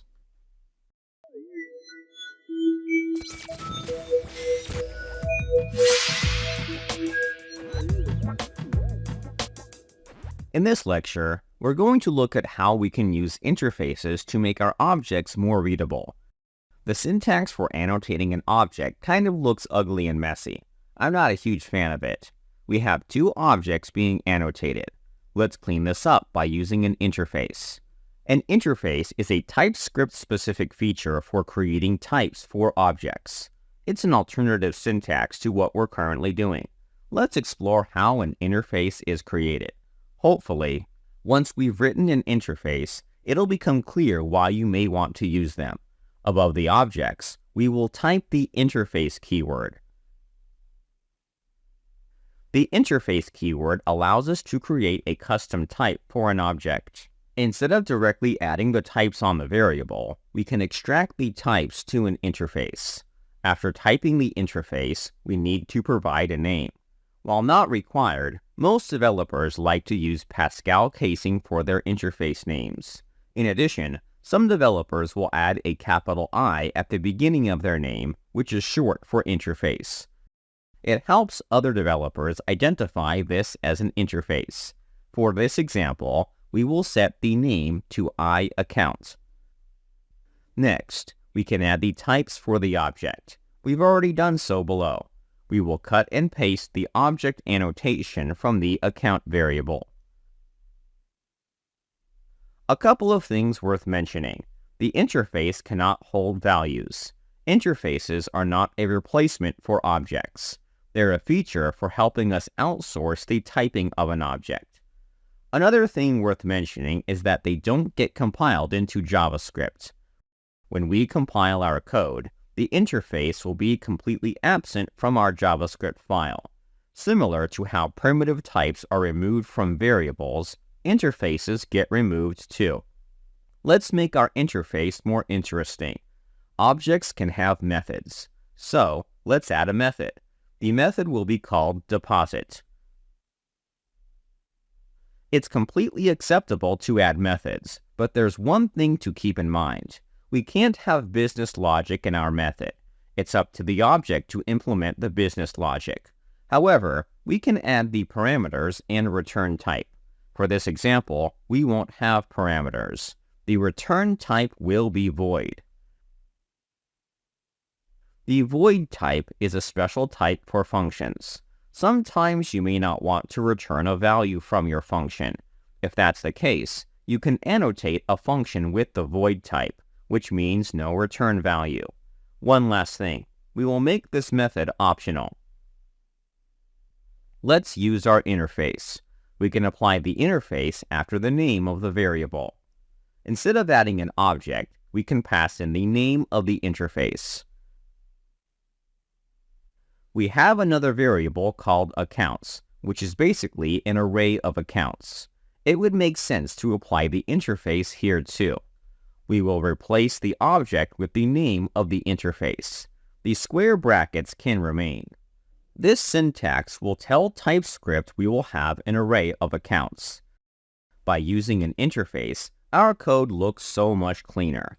I recommend using interfaces whenever working with objects. In the next lecture, we'll look at an alternative syntax for creating objects.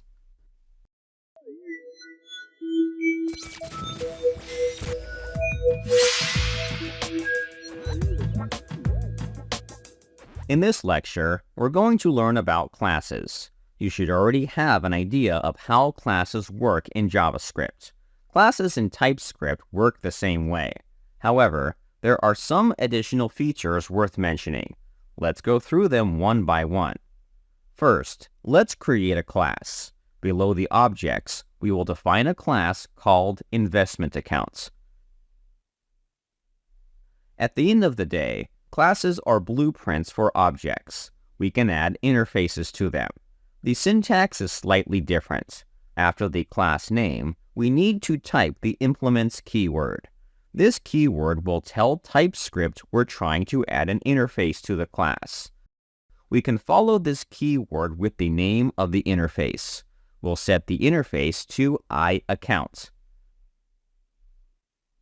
After adding the interface, our editor will throw an error at us. It's telling us we need to implement the properties and methods required by our interface.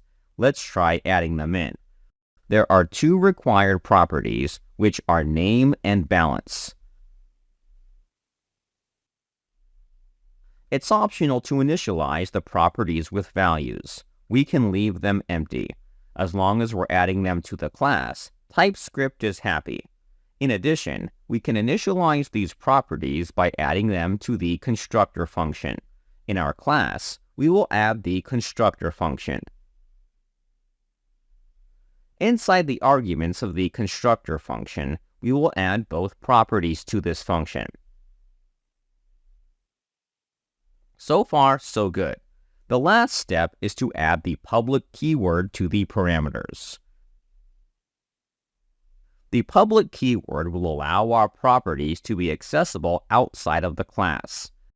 If we add the public keyword to the constructor's parameters, it's the same as if they were initialized like above. We can remove this part of the code. This shorthand method of initializing variables is common in Angular. We'll be using this feature frequently. Speaking of public properties, we can make properties private. For example, let's add a method called withdraw. Let's say we don't want the withdraw method to be called outside the class. We can add the private modifier before the method name. By adding this keyword, the method can't be called outside the object. It must be called by another method from within the class. It's a great way of preventing yourself from accidentally calling the wrong method or preventing a library from calling it. If we don't make a property or method private, they're public by default. We don't have to add the public keyword to most properties and methods. The exception to this rule is the constructor function. If we were to omit this keyword from the parameters, they will not be initialized as properties to the class. Classes are heavily used in Angular. We'll get a lot of practice with them, as well as learn some features along the way. In the next lecture, we'll move on from classes to learn about generics.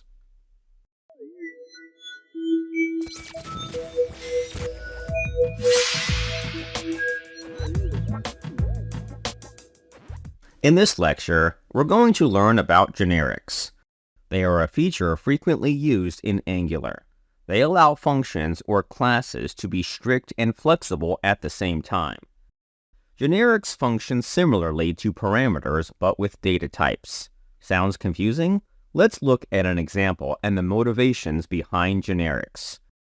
They're super simple once you see them in action.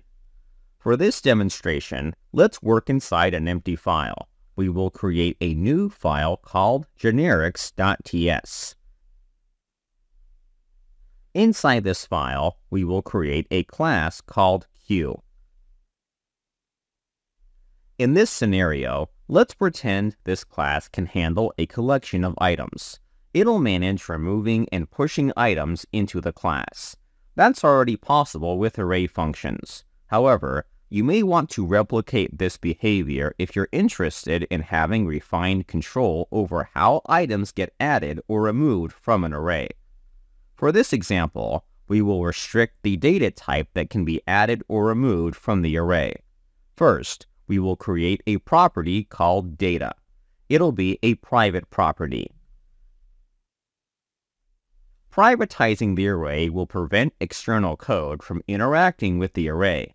We are being very strict with our array. Next, we will define a method called add. This method will accept an argument called item. This argument will be pushed into the data array with the push function. Lastly, we will create a method called remove. The remove method will remove the first item in the array. Inside this method, we will call the shift function on the data array. The current implementation has a couple of problems. The biggest problem is how we're adding and removing values. At the moment, any value can be added or removed. Let's look at an example. Below this class, we will create a new instance of the class called nameQ. Our queue will hold an array of names. Let's try pushing two names by calling the add function. The first name will be a string. The second name will be a number. We're pushing in two different data types, which we may not want. We're not restricting the type of data that can be pushed into the object. One solution would be to add annotations to the parameters of the function. Let's try that. In the add function's parameters, we will set the type to string. By adding this annotation, TypeScript will throw an error. It's not letting us push a number, which is great. It helped us catch an error. Let's change this value to a string. So far, so good, right? Let's try creating a new queue. The new queue will be called number queue. Unlike the first queue, this queue will store numbers. Let's try adding a new number with the add function. We'll get an error. Even though we have a different queue, we can't use another type. Our queue is restricted to storing strings. We may want to restrict our array to a single data type, but the data type should be flexible from queue to queue. How do we get the best of both worlds? One solution would be to duplicate the class, one version for strings, another for numbers. Unfortunately, that's not scalable. If we want our class to be reusable, developers should be able to use it without modifying the original class. We can tackle this issue by using generics. A generic is a placeholder for data types. After the class name, we will add a pair of angle brackets. Inside these brackets, we will give the placeholder a name. We will use the letter T. Next, we will update the add function by setting the parameter's data type to T. Afterward, we will annotate the data property to be an array of the T type. Lastly, we will add angle brackets to both new instances. They must be placed before the parentheses. The first instance will have string. The second instance will have a number. Let me break down what's going on. The generic is the letter T in the angle brackets. It's a placeholder for the data type. The letter T can represent any data type. This can be strings, numbers, booleans, or custom types. By defining this generic, we can use it anywhere in our class. In this case, we're adding it to the item parameter in the add function. If this generic is set to string, the item parameter will be restricted to strings. If it represents the number type, the item parameter will be restricted to numbers, so on and so forth. We can configure the data type when we create a new instance, which we're doing in the code below. For example, the first instance is setting the type to string. Therefore, only strings can be pushed into the array. We can prove this by removing the quotes from one of the values in the add function. An error gets thrown by the compiler. It's telling us the type must be string. Despite the string data type not being present in the class, TypeScript can intelligently restrict the values to strings. In the second instance, the array is restricted to numbers. By using generics, we can have type safety while allowing our class to be flexible for any type. You may be wondering, why the letter T? Truthfully, we can use any name we'd like. For example, we can swap this name with the word baseball. This class will still work.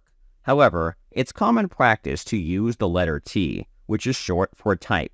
It's not required but standard among developers. In most documentation and examples, you will find developers like to use the letter T.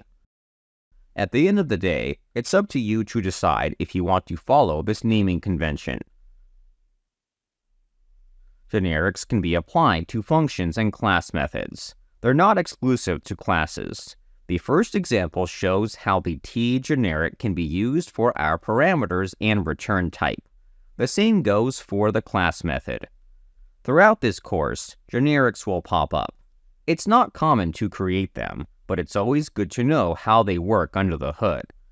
In a similar sense, decorators are another feature we'll be using but won't be writing. It is still good to know how they work though. We'll learn about decorators in the next lecture.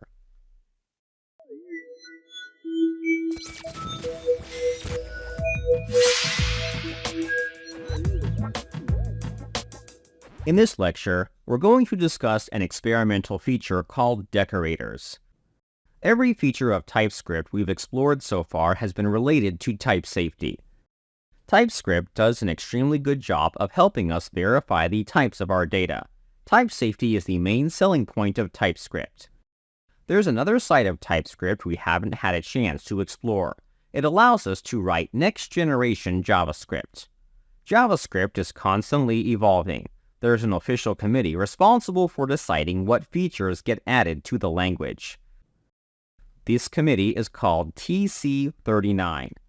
Their discussions are open to the public. We're able to view what they're working on. Typically, features go through a process. The first stage in the process is called straw person. During this part of the process, members of the committee may propose a new idea. If members like the idea, they'll move on to the next stage. Next, one of the members will begin drafting a document of the proposal. This document will include an extensive description of how the feature will work in the JavaScript language. At this point, members will discuss if there are problems with this proposal. The draft will be revised dozens of times throughout this process. In the next stage, members will begin writing the syntax rules for the feature. The team works with another team called Babel to make this feature a reality. Babel is a library for writing next-generation JavaScript in our applications. Developers can test new features before they become available in browsers. After feedback has been implemented, the next stage is where members discuss any last issues with the proposal. If there aren't, the feature is moved on to the last stage, which is to make the feature an official part of the language. In the resource section of this lecture, I provide a link to the official list of TC39 proposals. As you can see, the list is almost endless. The feature we're interested in is called Decorators. As of this video, you should be able to find it under Stage 3. Decorators are an upcoming feature in JavaScript. It's a feature heavily used in Angular. If we want to learn Angular, learning decorators is a must. We have two options for working with decorators. We can use Babel, which would require additional setup. Luckily, TypeScript supports decorators. One of the extra benefits of using TypeScript is being able to access newer features in JavaScript. So, what are decorators? Why does Angular use them? Decorators are functions for extending business logic or adding metadata. Sounds cool, but doesn't really explain what decorators are. Let me give you an analogy. Let's imagine we had a Christmas tree. By themselves, Christmas trees are plain and boring. That's why we add decorations to them. Decorations can liven up a tree. It doesn't matter how many decorations you've added to the tree, it's still considered a tree. In a similar sense, decorators work the same way. They allow us to modify an existing piece of code. After the decorator has made its modifications, we're returned the same piece of code, but with the modifications. Let's look at an example of what problems decorators solve. We have two classes with the same property. Imagine if we had two classes with dozens of similar properties and methods. We should avoid repeating the same code whenever possible. This problem is as old as time. Avoiding duplicate code is an issue developers face. Throughout the years, developers have come up with solutions for fixing this issue. We can use high-order components, composable functions, and closures. You may be familiar with these solutions if you worked with React or Vue. Each of these solutions works, but there are some drawbacks to each of them. Decorators resolve a lot of the issues with these other patterns. One of the advantages of decorators is that we can apply them to classes, properties, methods, accessors, and parameters. Thus, they can reach certain areas in our code where other patterns can't. Alright, enough talk. Let's start writing some code. We'll get started in the following lecture.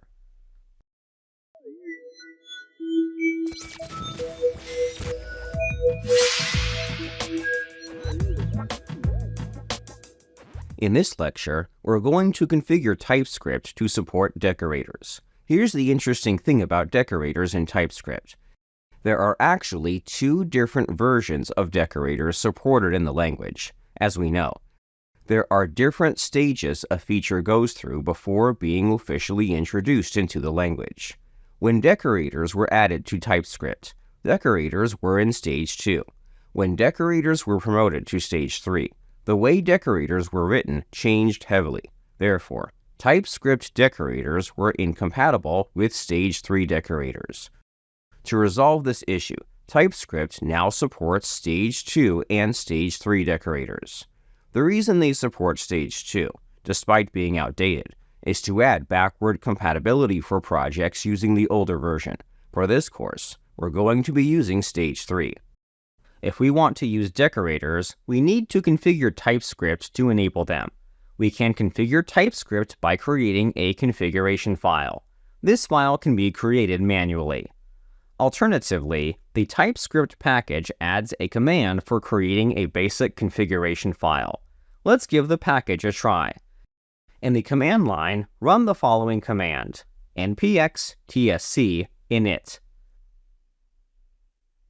After running this command, TypeScript will have created a file called tsconfig.json. Let's open this file. Out of the box, TypeScript will recommend dozens of settings for configuring the library. Luckily, we won't have to configure them all. The default settings will work for most situations. When we switch to Angular, it'll configure this file for us. It's not essential to learn every option. To make things simpler, let's empty the compiler options object. They're not necessary for what we're trying to do. The option we care about is called target. Add this option with the following value, ES 2022. The target option can tell TypeScript what version of JavaScript we're using. If we set it to 2022 or higher, stage 3 decorators will be enabled. That's it! We've enabled decorators. If you're interested in learning the other options, check out the link in the resource section of this lecture. This page will document every option in detail. As you can see, TypeScript is very flexible. In the next lecture, we're going to begin writing decorators. I'll see you there.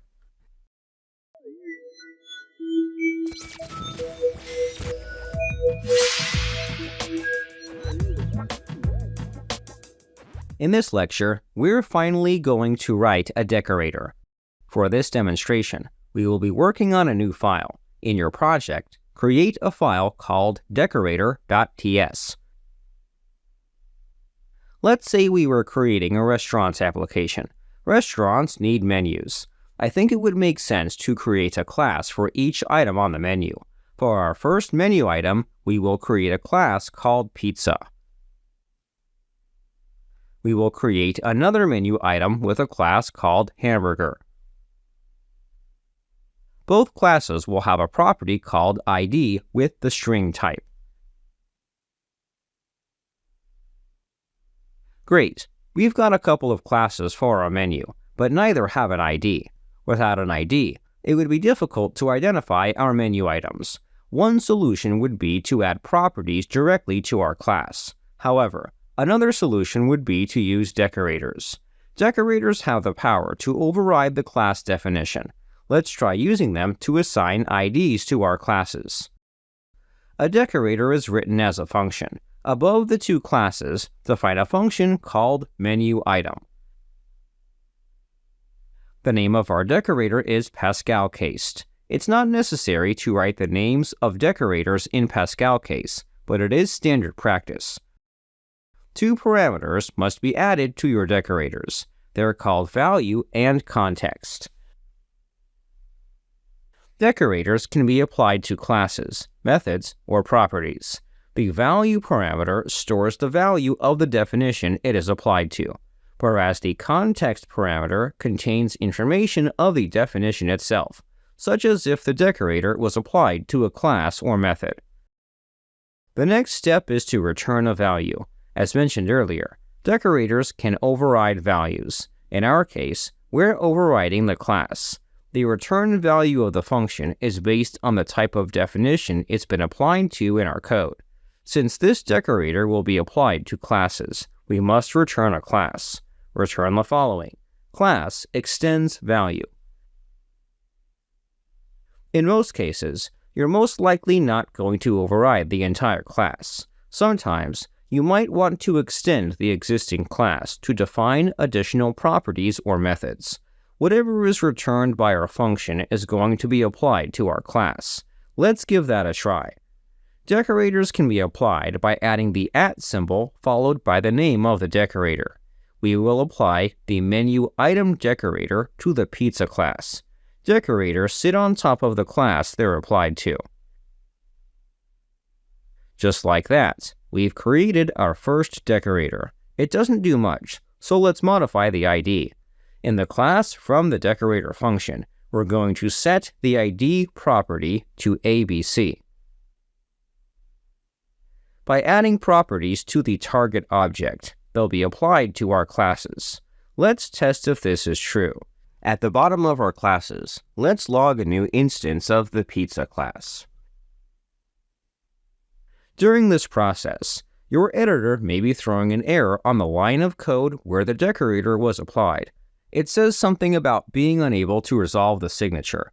This issue lies with Visual Studio Code, not your code.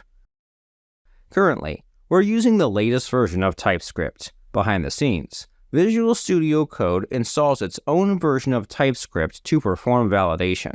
We can view the TypeScript version by opening the command palette. Navigate to the View Command Palette option. Next, search for the Select TypeScript Version option. As you can see, the TypeScript version of Visual Studio Code is older than the version installed on our machines. Decorators are a relatively new feature only available in the latest version of TypeScript. Unfortunately, there isn't an easy fix aside from waiting for Microsoft to update their editors to use the latest version. For now, you could ignore the errors thrown by the editor. We can verify our code is working by compiling it. Switch over to the command line. Let's compile our script with the npx tsc decorator.ts command. Everything should work after compiling the script. Let's test our script by running the node decorator command. The ID has been set to ABC.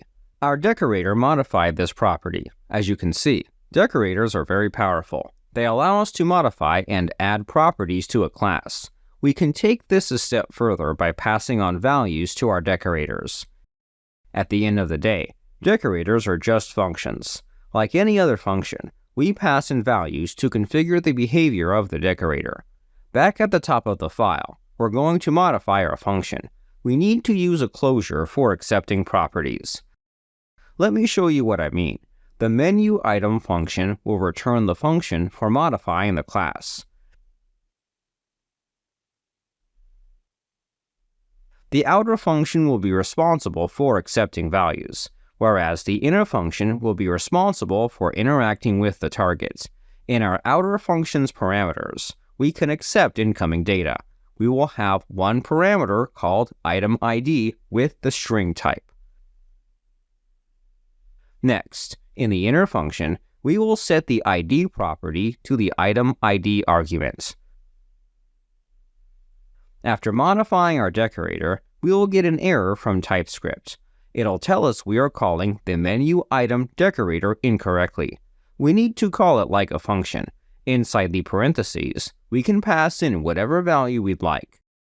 In the case of our menu item decorator, we need to pass in a string that'll act as an ID. Let's pass in ABC.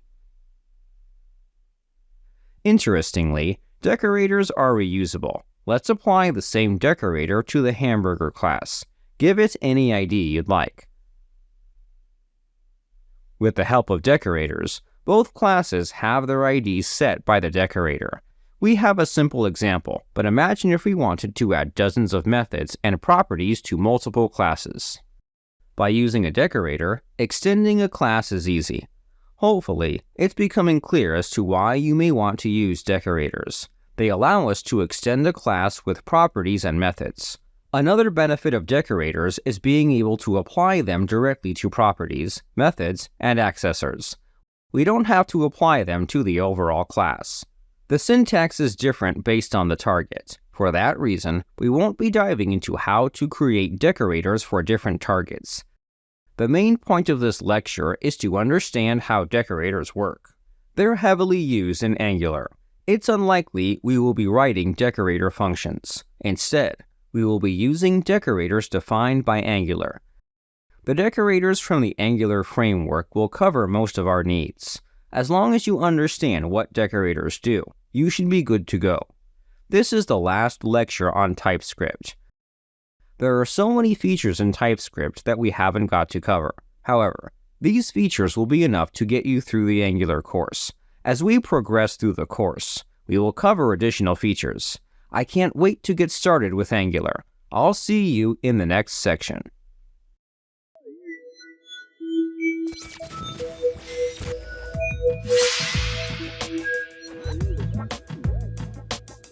In this section, we're going to dedicate our time to learning the features revolving around components. It's one of the most powerful features in Angular. Furthermore, we will be working with components a majority of the time in this course. As a result, there are a lot of features to unpack. To begin, we're going to focus on signals. First, we should learn about reactivity. In the JavaScript world, applications are designed to respond to user actions. These actions can range from submitting a form, clicking on a link, or typing text in an input box. When these events happen, our application's job is to react to these events. Reactivity is a concept where your application reacts to these actions. When these actions occur, you may want to update data, load a different page, or display an error. Technically, you don't need a JavaScript framework to add reactivity to a page. However, frameworks like Angular make the process a whole lot easier. Angular provides a set of functions to add reactivity. That leads us to our first feature Angular introduces for adding reactivity to an application, which are signals. A signal is a value tracked by Angular. Whenever defining a variable, it's not guaranteed to be tracked by Angular. If a value isn't tracked by Angular, you're going to have a hard time updating your application. For example, if a user logs in, you may want the page to change. So, you would define a variable to keep track of the user's logged in status. By converting this variable into a signal, your application will be able to respond when the user logs in or out. That's the power of signals. Enough terminology. Let's put what we've learned into practice. We will continue working on the basics project we created in the last section. Open the app.component.ts file. Inside the class, let's create a property called name with a random value. Components can store data. Data stored in a component will be isolated from other components. If we are using the same component multiple times throughout an application, each component will have a property called name. If this property changes in one component, the changes won't be reflected in other components. By default, variables in our classes are not signals. To make them into signals, we must import a function from the Angular/core package. We're already importing the component decorator from this package. Let's add on to it by adding a function called signal. Next, wrap the name variable's value with this function. The signal function is pretty simple to use. We just call it, pass in a value, and store it in a variable. By following these steps, Angular will keep track of this variable's value. If it changes, our application component is notified of that change. Let's try rendering the name in the template. Switch over to the app.component.html file. In between the paragraph tags, we will replace the static text to output the name property. The name of the property must be wrapped with double curly braces. A couple of things worth mentioning about this syntax. The curly braces help Angular identify when we're writing an expression. We can't simply write the property in the template. Otherwise, Angular will interpret this expression as static text. Angular loves its terminology. Words like interpolation and expressions come up frequently. Here's a quick refresher on expressions. A JavaScript expression is a single line of code that can be evaluated to a single value. The value can be a number, string, or logical value. There are all kinds of expressions. Here are some examples. Arithmetic operations, basic string manipulation, and logical comparisons are considered expressions. All three examples will evaluate to a single value. To add more clarity, here are some examples that aren't considered expressions. Variable declarations, conditional statements, and function declarations are not expressions. We can add expressions directly inside a template. The process goes something like this. Angular will search through our templates for expressions. An expression can be inserted into a template by writing two pairs of curly braces with the expressions inside. The expression can be whatever we want. It'll process the expression. Whatever gets evaluated will be outputted on the template by replacing the curly braces with the evaluated value. Angular handles the majority of this process for us. Another word for describing this process is called string interpolation.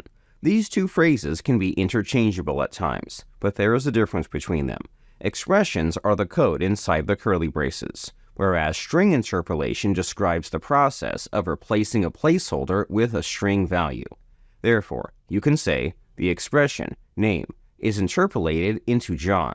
The terminology can be confusing sometimes. Developers will throw around both words. It's important to know what they mean when they use these terms. So, back to the template. We can write expressions by using the double curly bracket syntax. One thing you may notice is that we are writing the property name without the this keyword. Including it is not necessary. Angular is smart enough to know where to find the property in the class. It'll establish a connection for us, which makes our templates look cleaner. Templates have access to the component's properties. When trying to access a signal, you must call it as a function. If you are to omit the parentheses, you're going to see an object get rendered on the page. That's important to understand. All signals must be called as functions from our template. Before we test our code, let's explore what else we can write in expressions. Expressions can contain method calls. After the name property, let's chain the toUpperCase function. Next, let's try creating a method in our class for outputting the name. Switch back to the class. In the class, define a method called getName. It'll return the this.name property. Once again, when trying to use a signal, you must call it as a function. Otherwise, you're not going to have access to the value, but an object. Back in the template, we will make a copy of the paragraph tag. Instead of outputting the property, the expression will be replaced with the method. Once again, we don't need to add the this keyword. Angular understands we're trying to call a method from our component class. Methods are publicly accessible to a template. Let's try adding one more expression. We will add one more paragraph tag for rendering an age. Instead of outputting a property or method, let's try performing an arithmetic operation. One last thing. The text of the paragraph tags will be orange. For readability, we should remove this change. Open the app.component.css file. We're going to remove the stylings we had inside this file. That'll do it. Refresh the page in the browser. The expressions we've written have been interpolated into the browser. Angular gives us a lot of flexibility with the types of values we can output to the document. It's common practice to keep the template as minimal as possible. For the age, we're performing an arithmetic operation. It's not the worst thing in the world, but if we can help it, we should perform operations in the class. The template's job should be to simply output data. To recap, interpolation is the process of replacing placeholders with string values. We can output properties using double curly braces in our templates. The code inside the curly braces must be an expression. The evaluated value from the expression is what will get outputted. Angular will replace the curly braces with the evaluated value. There's one more thing I want to show you before ending this lecture. If you're using Visual Studio Code, there's an extension for assisting us with writing templates. Back in the editor, go to the Extensions tab. Search for an extension called Angular Language Service. We're going to install this extension. It's an official extension by the Angular team. This extension will help us write expressions by giving us a list of properties and methods in the class. Let's try it out. Switch over to the template. We're going to rewrite the expression for the name. As we do so, the editor will give us a list of properties and methods inside the class. This feature can be beneficial for quickly writing templates. We don't have to switch back and forth between the class and templates. In the next lecture, we're going to continue exploring other component features.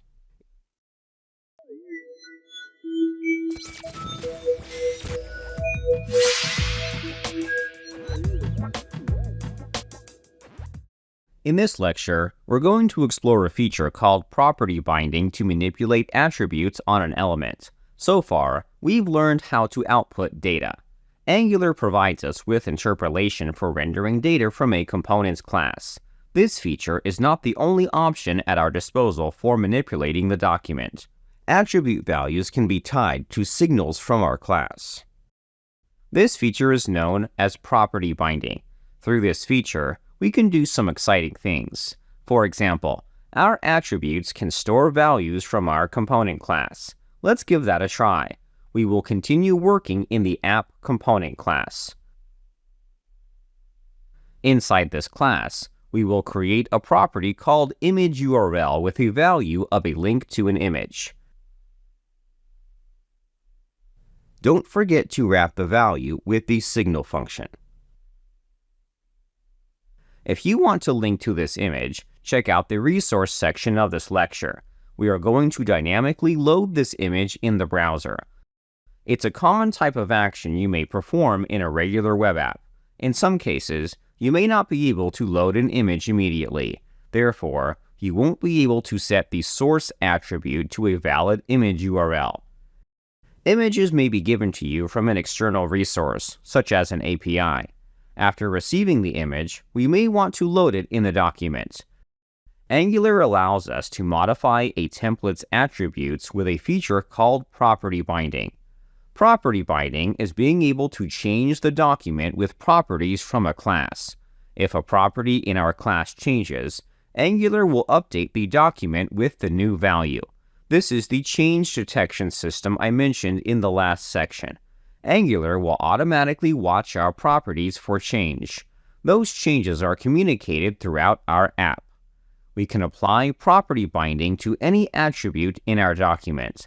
Let's try using property binding to load our image. Switch over to the app template file. Above the other tags, let's add an image tag. Next, we're going to add the source attribute. We can bind a property to this attribute by surrounding it with square brackets. The syntax for property binding is the attribute name surrounded by square brackets. During the change detection phase, Angular processes our templates. During this process, we saw an example of how it processed our template for rendering the name. If Angular comes across an attribute with square brackets, it'll process the attribute before rendering the component's template. The value of the attribute is treated as an expression. That's important to note down. The value of this attribute is no longer static. It's interpreted as an expression. Whatever value is evaluated from the expression will be used as the value for the attribute. Let's set this attribute to the image URL property from our class. Just like with expressions, we must use this property as a function. So, Be sure to add the parentheses after the name. We have access to the property and methods in our class. Angular will bridge the gap between the template and class. Let's check out the app in the browser. The image should be a puppy. Awesome. The feature we're using is called property binding. It allows us to apply properties from a class to an attribute's value. The component class and template are tied together. In the next lecture, we're going to learn how to update the image with event binding.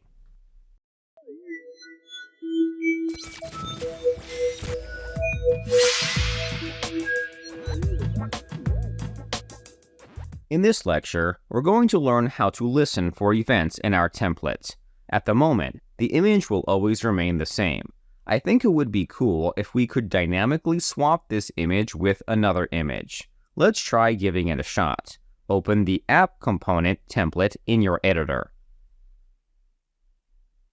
Elements can emit various events. Normally, we would listen for an event by selecting the element with a query function. Afterward, we would attach an event listener to the element. Angular provides an easier way to attach event listeners on elements. Actually, I would even go as far to say it's better than vanilla JavaScript. The syntax is easier to read and write. All browser events are supported in Angular.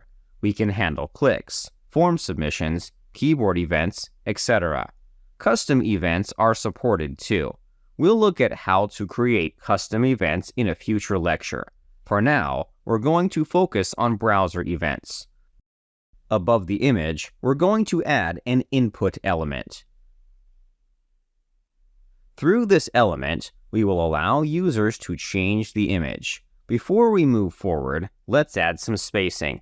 Open the app style sheet file. We will select the input element. The display property will be set to block. The margin property will be set to 10:0. That'll give us some good spacing. Let's go back to the template. On the input element, we are going to listen for an event called keyUp. Events can be written like attributes on an element. We need to wrap the event with a pair of parentheses. If we omitted the parentheses, Angular would interpret this event as a regular attribute. It's important to wrap the event with parentheses. At this point, you may have started to notice a pattern. HTML template files are not regular HTML files. Angular enhances templates with additional syntax for interacting with the document. This set of features are why developers love Angular. Our components template and logic are separate. At the same time, they're not entirely decoupled from one another. We can apply special syntax to our templates to bind properties and events. Without Angular, the browser wouldn't know how to handle this syntax. Back to the task at hand. Normally, events are prefixed with the word on.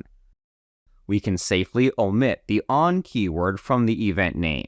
This applies to all browser events. Angular automatically attaches this keyword to your event bindings. The keyUp event will fire after a key has been released. We can use this event to help us detect changes in the input. The value of this event can be an expression. We're going to instruct Angular to run a method. We will run a method called changeImage with the event object passed in. On the one hand, we could handle the logic in the template. However, that's not recommended. We should outsource complex logic into the class. The template should listen to events. Afterward, it can pass on event handling to our class. Angular will provide us with an object called event in the template. We can pass it onto our components methods. Let's help the user by providing the initial URL to the image. Try this as an exercise. I want you to set the value attribute to the URL in the class. Pause the video and good luck. Welcome back. If you are able to tackle this problem, that's great. If not, that's fine as well. Let's tackle it together. On the input element, we're going to bind the value attribute to the image URL property. Be sure to wrap the value attribute with square brackets. Otherwise, Angular will not be able to process the expression in the attribute's value. There is a distinction between binding events and properties. Property binding is performed with square brackets. Event binding is performed with parentheses. Moving along, let's write the method for handling the event. Back in the component class, we're going to define the method. We're going to accept the event argument as E. This argument should be annotated with the keyboard event type. We're annotating the argument with the keyboard event object to help TypeScript understand the object. If you were to look around, the keyword event type is not defined in our class. Luckily, we don't have to define it. Angular has configured TypeScript to include types for the DOM. This includes types for browser events. The keyboard event type can be annotated on objects that represent keyboard events. Remember, we want type safety in our application. We want to make sure we're receiving the correct type of object when calling this method. The keyUp event will give us a keyboard event object. Inside this method, we're going to set the image URL property to the event.target.value property. Directly updating signals is not allowed. When creating a signal, we're returned an object containing the original value. If we attempt to update the variable directly, we would be overriding the object completely. So, how do we update a value in a signal? Instead of using the assignment operator, we must run a function called set with the new value passed into the function like so. It's critical to understand this concept. Throughout the course, we're going to be frequently updating our signals. If we want to do so, we must always use the set function. After saving the file, we're going to receive an error. In the console, the error is telling us the value property does not exist on the event target object, which doesn't make sense because we aren't using this object, or so it seems. In the following lecture, let's explore this issue in depth.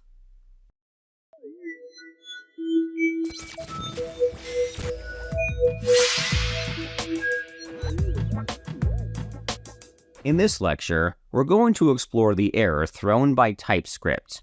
Continuing where we left off, let's examine the issue. In our component, we are trying to update the image URL property to the event.target.value property. According to the error, we're trying to access a non-existent property called value. In regular JavaScript, the browser exposes the value of an input through the value property. Technically, if TypeScript weren't so strict, our code would work perfectly. So what's the deal?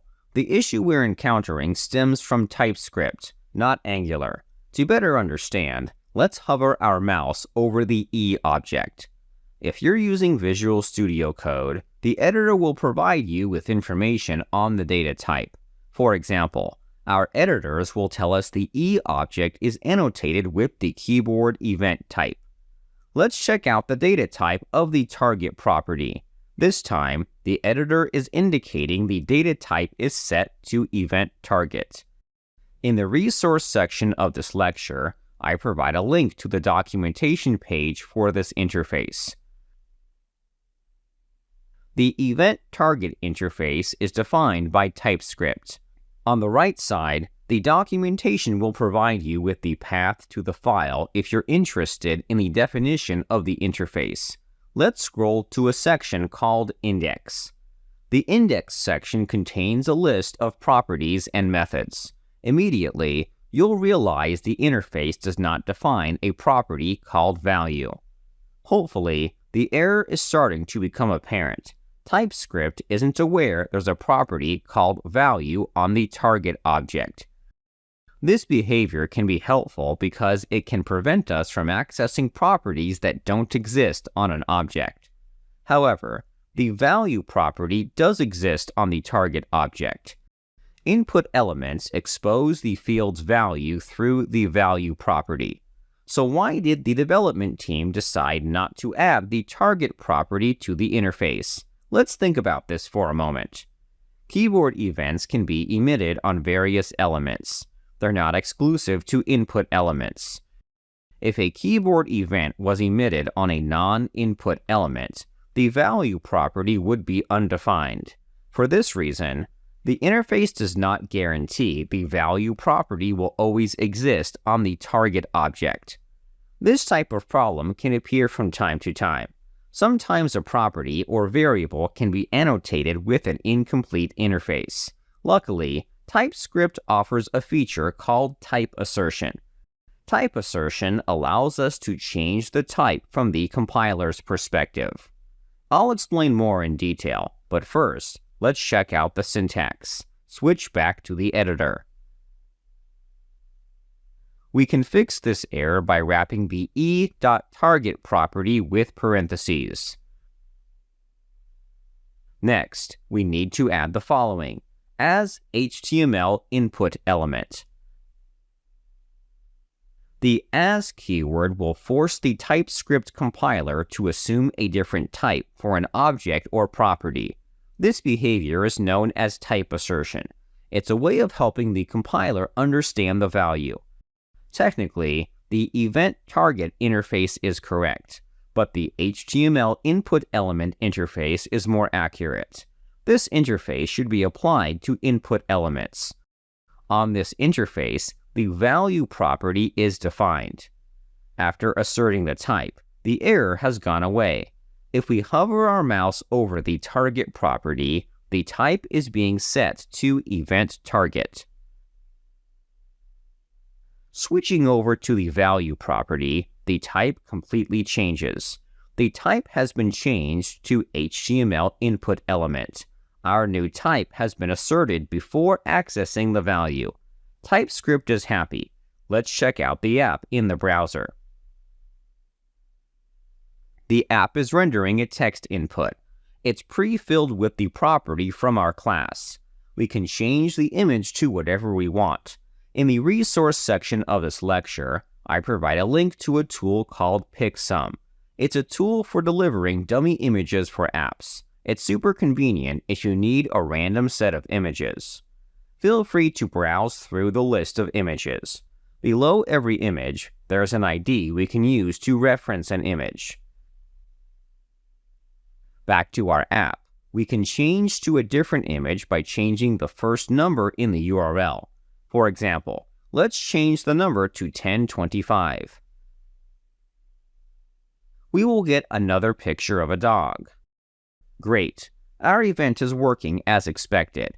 Event binding is a powerful feature for listening to events on elements. In some cases, we may need to help the compiler understand the value's data type by asserting the type.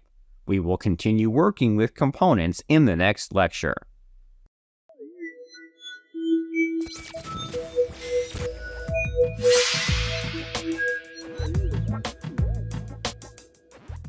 In this lecture, we're going to learn how to create a component.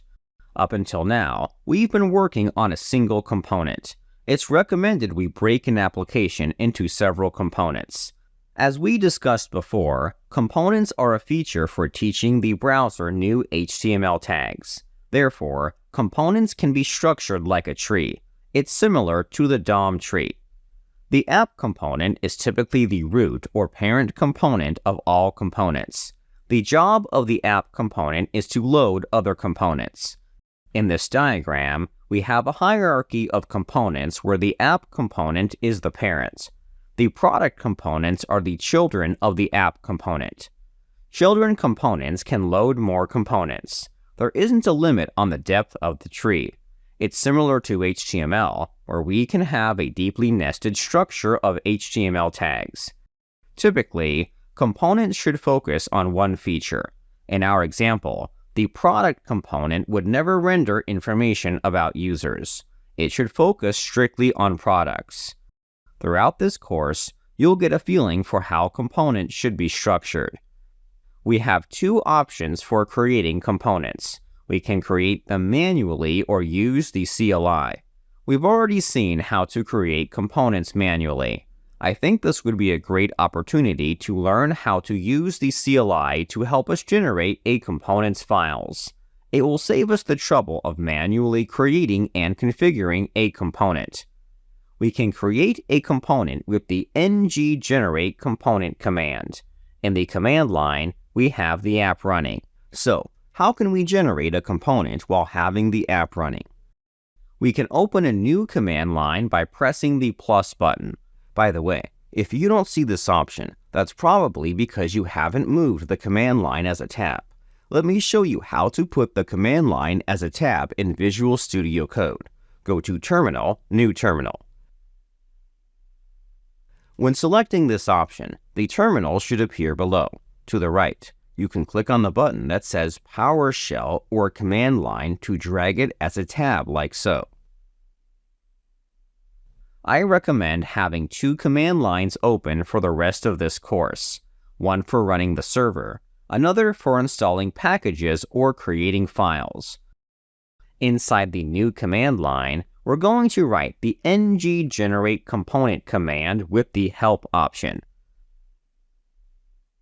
It's always good practice to check out what our options are for a new command. The description will tell us this command will create a new component. The most important section is called arguments. Unlike the other pieces of information, the values for the argument list are always required. Based on this information, we must provide a name for our component. Inside the command line, we will run the following command: ng-generate component post. After a few moments, the CLI will give us a list of files that were created or updated. Inside the source/app directory, we have a new folder called Post. Components should be placed inside a separate directory. It's a common practice we adopt. Angular will generate a class, template, style sheet, and test file. The style sheet and template will be very basic. There's nothing interesting happening in these files. As for the test file, we're going to ignore it. Testing is not a topic covered in this course. Let's check out the class file.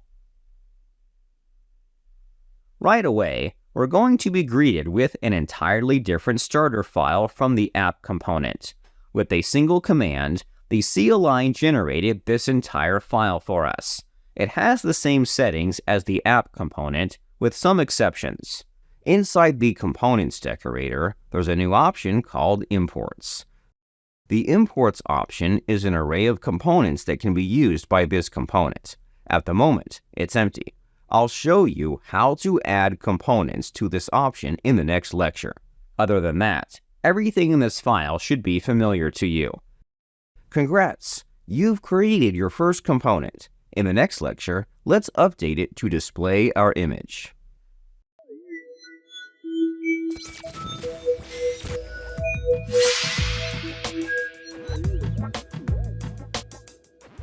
In this lecture, we're going to render our image inside the Post component.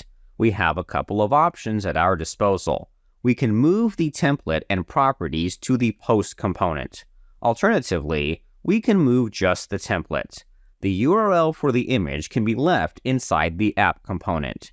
Instead, we can feed the Post component the image. Why would we do this? Our goal should be to develop reusable components. For example, let's say we're developing a blog. If our blog has hundreds of posts, would you rather create a component for every post or a single component? I bet you would want to create a single component. It's much more efficient. Instead of hard-coding data into a component, we can create components to accept data from a parent component. The Post component can allow the parent component to tell it what image to render. By sending the image to the component, we can reuse the Post component with different images. The responsibility of supplying the image will be the job of the parent component. If we hard code the image inside the post component, the same image will get rendered. Angular makes it super easy to pass down data from component to component. Let's get started. Open the app template. We're going to cut the image tag. Next, switch over to the post template. We will paste in the image tag. The editor will throw an error. It tells us the image URL property does not exist in the post component class. This is important to understand. We don't have access to properties in other classes. Templates have limited scope to the class they are associated with. We should tell Angular this property should come from the parent component. Before we move on, I want to rename the property to postImage. This step is optional. In my opinion, I think it would be confusing if we had the same property names in different classes. By renaming the properties, it should give us clarity as to which property belongs to which class. The property will be called postImage in the post component. In the app component, the property name will remain ImageURL. They will both hold the same value. Let's open the post component class. Inside this class, we will add the postImage property with an initial value of an empty string. The property will be initialized with an empty string. The goal is to update this property with the value passed down by the parent component. This is where things get tricky. Angular will prevent external code from changing this property. It can only be configured from within this class. That's a good thing. We don't want to allow other classes to change the properties in this class without permission. It's the default behavior of Angular. However, in this specific case, we want to permit other components to set this property. A property can update it externally by explicitly setting it as an input. Angular provides us with a function for creating inputs. At the top of the file, update the import statement for the Angular/core package. Add a function called input. When importing this function, make sure you're importing the version of this function in lowercase letters. There's another variation of this function that is capitalized. That would be the incorrect version to import. After importing the function, wrap the postImage variable's value with this function. We don't need to pass in configuration options to this function. You can even call this function without providing a value. If you do provide a value, the value will be used as the default value for the input until it's overridden from the parent. After adding this property, we're ready for the last step. We need to add the post component to the app components template. Before we do, take special note of the selector property in the component's configuration settings. The selector for this component is app post. By default, Angular will prefix our component selector names with the word app. It's considered good practice to prefix selectors. This prefix prevents our custom components from clashing with default HTML tags. Back in the app template, we are going to add the app post component. After adding this component, we can start passing on the image. Believe it or not, we can reuse a feature we learned in an earlier lecture. Passing down data can be accomplished through property binding. Properties can be configured through attributes on a component tag. The attribute's name must be the same name as the property in the class accepting the data. In this example, the name of the property is called postImage. The postImage attribute should be set to the image URL property.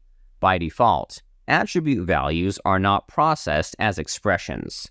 Luckily, Angular supports property binding on components. Let's wrap this property with square brackets. The attribute's value will be set to the image URL property. After adding this property, we're going to be given an error by our editors. You can hover your mouse over this line of code for more info. It's always considered good practice to read errors and understand what they're trying to say. Angular does a pretty good job of providing information for debugging your errors. According to the error, it states the app post element is not known. This means that Angular has no idea what element we're using. Below this message, we're given a list of options for fixing this error. For the first solution, we're told that if we're trying to use a custom component, it must be added to the app components imports option. So, let's head on over to the app component class. To use a component, we must import it. At the top of the file, we can import our new component by its class name, which was post component. Visual Studio Code should be able to complete the import statement for you. Next, in the Components decorator, add an option called Imports. This option is an array of components that can be available from our current component.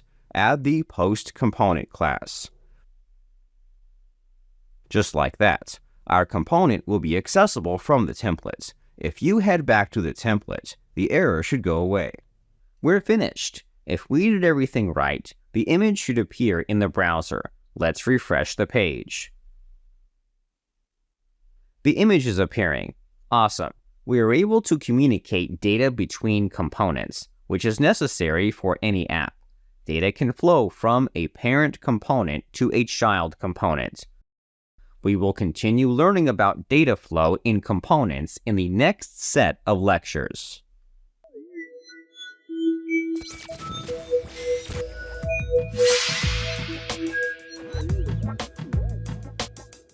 In this lecture, we're going to make our input required for the post image. Let's take a look at the class for the post component. In this component, we have a property called post_image. Its value is the input function, which allows for this property's value to be set by the parent component. At the moment, the input is completely optional. Let me show you what I mean. Open the template for the app component. Let's remove the post_image attribute. By doing so, our application is going to continue working. But what if that isn't what we want? What if we want to make it a requirement for passing in a post image? In that case, we can use a variation of the input function. Switch back to the component class. Instead of setting the post_image variable to the input function, set it to the input.required function. The required function does the exact same thing as the input function. The main difference is the input becoming a required attribute. If the post_image attribute is not added to the element, Angular is going to throw an error. After using this function, you may receive an error. When using the required function, you cannot provide an initial value. That makes complete sense. If the value will be supplied by the parent component, there isn't a reason to have a default value. Let's remove the string from the function. After doing that, our component is good to go. If we switch back to the template, Angular is going to throw an error. Hover your mouse over the app post element. According to the error, we must provide the post_image attribute. Angular is going to tell you what inputs are missing from an element. Let's add the value we had previously. After doing so, any errors related to the element are gone. Awesome! Making inputs required is a great way to make sure there's always a value. Not every input has to be required. It'll depend on your component. For our case, it makes sense for the image to be required since the entire purpose of this component is to render an image. That's all for now. Let's continue in the next one.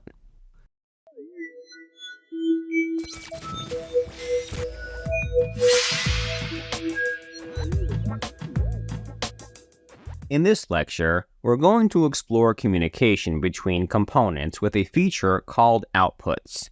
At the moment, the communication between parent and child components is one way. Parent components can send data to child components with inputs. What if we want to send data from a child component to a parent component? If we want to communicate with parent components, we can emit custom events. Communicating from a child component to a parent component is similar to parent-to-child communication. We can send data to a child component by using the input function. Similarly, we can send data back up to a parent component using a function called output. There are a couple of steps we need to take, but overall, the process is still the same. Let's try it out. For this demonstration, let's inform the parent component if the image was selected. We will be working inside the post component class. The first step to creating an output is to import the output function. This function can be imported from the Angular/core package. Add it to this import statement. After adding the function, we can move on to the next step, which is to create a property responsible for sending data to the parent component. Let's create a new property in our class called ImageSelected. Normally, events should be prefixed with the word on. However, Angular advises against that. In the resource section of this lecture, I provide a link to this guideline. Angular recommends we omit the word on. It's redundant and inconsistent. As we saw with the keyUp event, Angular removes the on keyword from the event name. We should follow their lead for consistency. Let's go back to our editors. The value for this property will be the output function. Essentially, by calling this function, we've created a custom event. Through this property, we can emit the event whenever we want. Before we do, we should add types safely to our event. We have complete control over the data emitted by our event. At the moment, the data can be anything. We can send numbers, strings, objects, etc. If we hover our mouse over the property, it'll tell us the type of data emitted from this event. The type is set to void, which means nothing is emitted by our event. If you don't intend on sending any data, that's perfectly fine. On the other hand, if you want to send data from our event, this type may not be desirable. For this example, we're going to send the parent component the URL of the clicked image. The URL is a string. We should add type safety to the values we emit. We can add type safety by using generics. After the name of the class, we will add a generic. The type will be set to string. Let's hover our mouse over the property again. This time, the type has been set to string. We've successfully added type safety to our custom event. Events are the primary way of communicating from a child component to a parent component, which makes sense. That's how HTML elements communicate data with us. Angular simulates this behavior for our components. There are two more steps we need to take before we're finished. The next step is to emit our event. At the moment, we've created it, but it will not automatically get emitted. Let's try to handle this part of the process. Open the post component template. On the image tag, we're going to listen for the click event. Remember to wrap the event with parentheses. Otherwise, Angular will interpret this event as a regular HTML attribute. Next, inside the value, we're going to call the emit function on the image selected object. The event emitter object has a method for emitting an event called emit. By calling it, we're triggering the event. We can send data to event listeners by passing in the data to the emit method. Let's send the post image property. After adding this value, we may receive an error. Hover your mouse over the value. The error states the value's type is unknown. However, Angular expects the type to be a string. That makes complete sense. Angular has no idea what type of value will be stored in the post image input. It could be a number, object or a string. Our custom event expects a string. So, how do we make this work? Let's go over to the component class for the post. The input.required function can be annotated with a generic. By adding a generic, we can specify the value's type. Let's set it to string. The post component is ready. The last step is to listen for the event in the parent component. Let's switch over to the app template file. On the app post component, we're going to add a pair of parentheses. Our editor will automatically recommend our custom event. That's one of the perks of using the Angular extension. It was able to intelligently detect our custom events. Let's select it from the list. Next, we will run a method called logImage. The logImage method will log the image sent by the component. This method doesn't exist in our class. We should define it. Before we do, we should provide this image with the data emitted by our event. Data emitted by an event is stored in the event variable. The event variable is not the typical event object we are used to working with. We will see what it looks like in a moment. Let's move on to defining this method. Open the app component class. We will define the logImage method with the event object as an argument. The type for the event object will be a string. The value emitted from our event is a string. Therefore, we don't need to set this argument to an event object like we did last time with our change text method. Lastly, we will log the event object. Alright, let's refresh the page in the app. The app is still working. If we open the developer tools, there shouldn't be errors in the console. Let's try clicking on the image. As we do, the URL of the image is being logged. It's not very exciting. All we're doing is sending the data back and forth between the parent and child components. However, it does show how we can communicate data between components. So, you may have noticed the value of the event argument. Unlike last time, the event argument is not an object with dozens of properties about the event.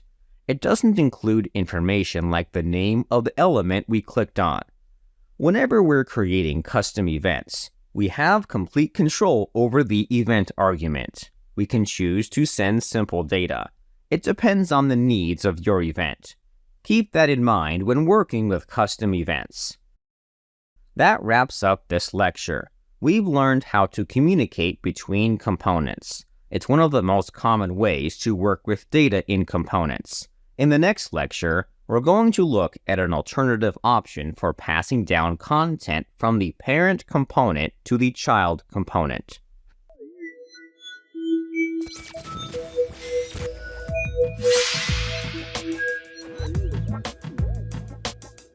In this lecture, we're going to add content projection to our post component.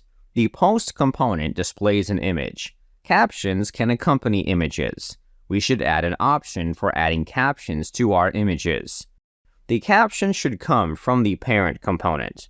So far, we've learned how to pass down data from the parent component to the child component.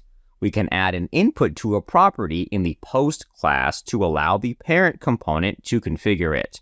However, it may not always be the best way to pass down content. What if we want to pass down HTML content? Our caption can be as simple as a paragraph tag to a complex structure of elements. We can use inputs to accomplish this task, but I'm not a fan of writing HTML inside my classes. Instead of using inputs, we can accomplish this task with content projection. It sounds scary, but I promise it's not. Content projection is the process of loading content inserted into a component's tag. Let's open the app component template file. Components are written with opening and closing tags like other HTML elements. Elements defined by the browser can have content inserted in them. For example, our paragraph tags have content. If we want, we can add more tags. This would create a nested structure. We can do the same thing with our custom components. Components receiving content can load content anywhere in the template. By default, components will ignore the content inserted in between the tags. We need to tell Angular where to insert the content. This process is called content projection. Let's pass in a pair of paragraph tags with some dummy content inside the post component. Next, open the post template file. We need to tell Angular where to load the content. Angular creates a custom element for handling most of the work. Below the image tag, we will add the Ng content element. The Ng content element will search for content inserted into our components tags. If it finds something, the element will be replaced with the content. If nothing is found, the component won't render anything. Inserting content is completely optional, even if we have the Ng content component inside our template. Let's check out the browser. The caption has been added to our template. By using content projection, we can pass down HTML content from the parent component to the child component. It's another option at our disposal. Many libraries will use content projection for creating skeleton components. We can extend these libraries by inserting HTML content.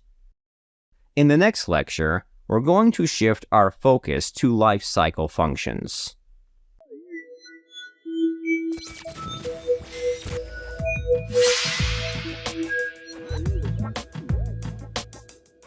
In this lecture, we're going to learn about lifecycle hooks. Throughout this section, we've seen how we can interact with components. Angular gives us the option of having refined control over the changes in our components through lifecycle hooks. They are functions that run during events in our components. Specifically, they run when components are experiencing changes. There are a lot of lifecycle hooks in Angular. Some are more common than others. Let's start with the simpler hooks. The first hook is the constructor function. We will be working inside the post component class. Inside this class, add the constructor function. Technically, this is not a hook run by Angular. Instead, it's a default hook in the JavaScript language. It gets called during the initialization of our component. It is the first function that will run whenever we use our component. Inside this function, let's log a message. There's another hook for when our component is initialized. It's called the ngOnInit function. Inside our class, we will define this function. Like before, we will log a message.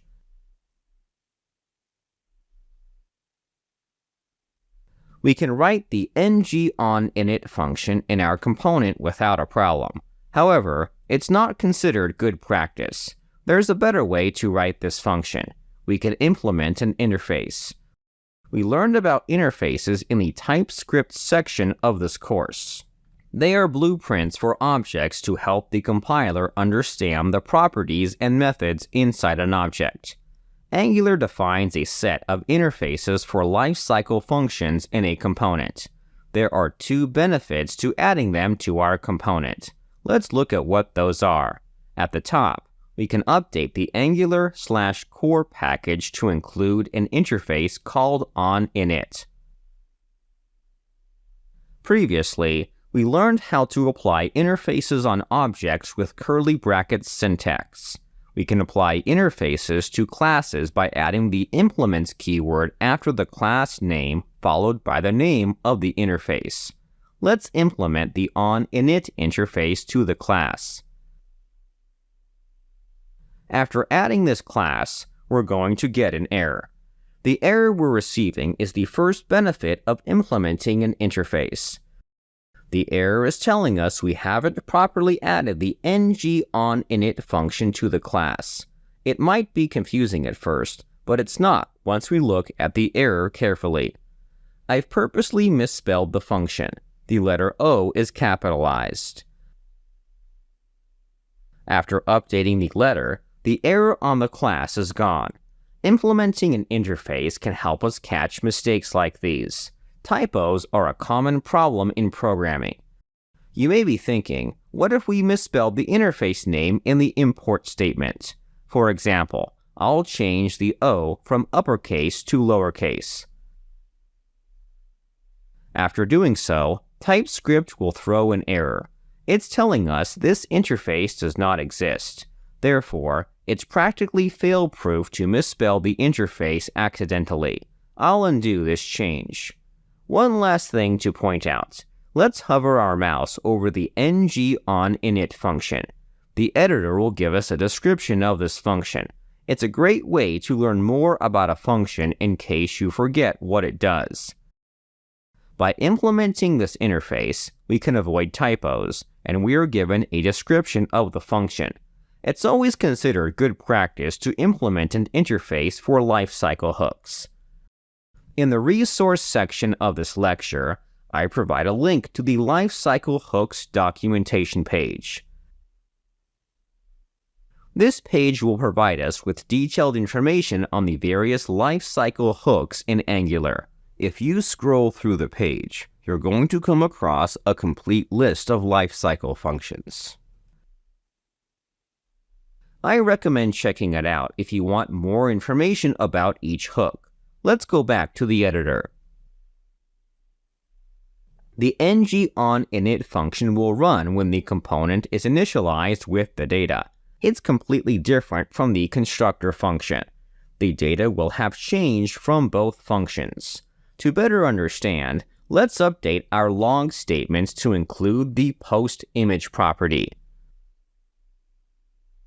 What do you think will happen? Do you think we will see the same values? Let's find out. Refresh the browser with the console opened. After refreshing the page, our application is broken. The error message summarizes the issue. On top of providing an explanation, a link to a page with more information is provided. This is another interesting feature of Angular. If we are experiencing errors, Angular provides links with detailed information as to why the error is occurring. Let's check out the link. The error is called required input is accessed before a value is set. In our code, we're trying to access the post-image input from the constructor function. At this point, the post-image variable is not ready. Angular is trying to tell us this signal cannot be used from our function. Understanding this behavior is crucial. Angular does not guarantee a value is ready immediately when the class is created. If we attempt to access input data, we should wait until the data is ready. To fix this issue, we must go back to our editors. We're going to remove the post-image signal from the console statement. Next, refresh the page. Great, our app is working. If we look in the console, the NgOnInit function is executed. The value from our input is logged. The NgOnInit function runs after binding has occurred. If we need the data from the parent to be available when the component is initialized, we should use the NgOnInit function. Just like the constructor function, this hook runs once. It's a great hook for making the changes to our component after the data has been sent down. Let's explore the other hooks in the next lecture.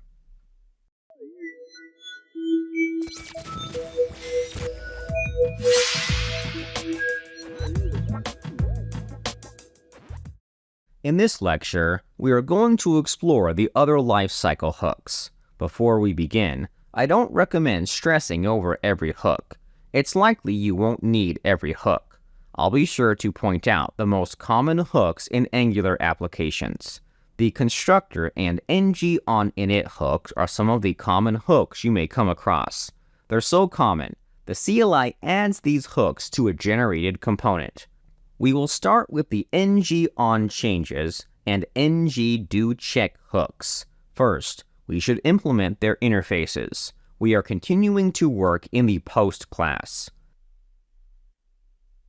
At the top of the file, update the import statement for the onChanges and doCheck interfaces. You may need to format the import statement. It is starting to get long. Next, let's implement these interfaces to the class. We can add multiple interfaces to a class by separating them with a comma. Lastly, let's define both functions. The name of the functions is NgOnChanges and NgDoCheck. Inside both functions, let's log some messages.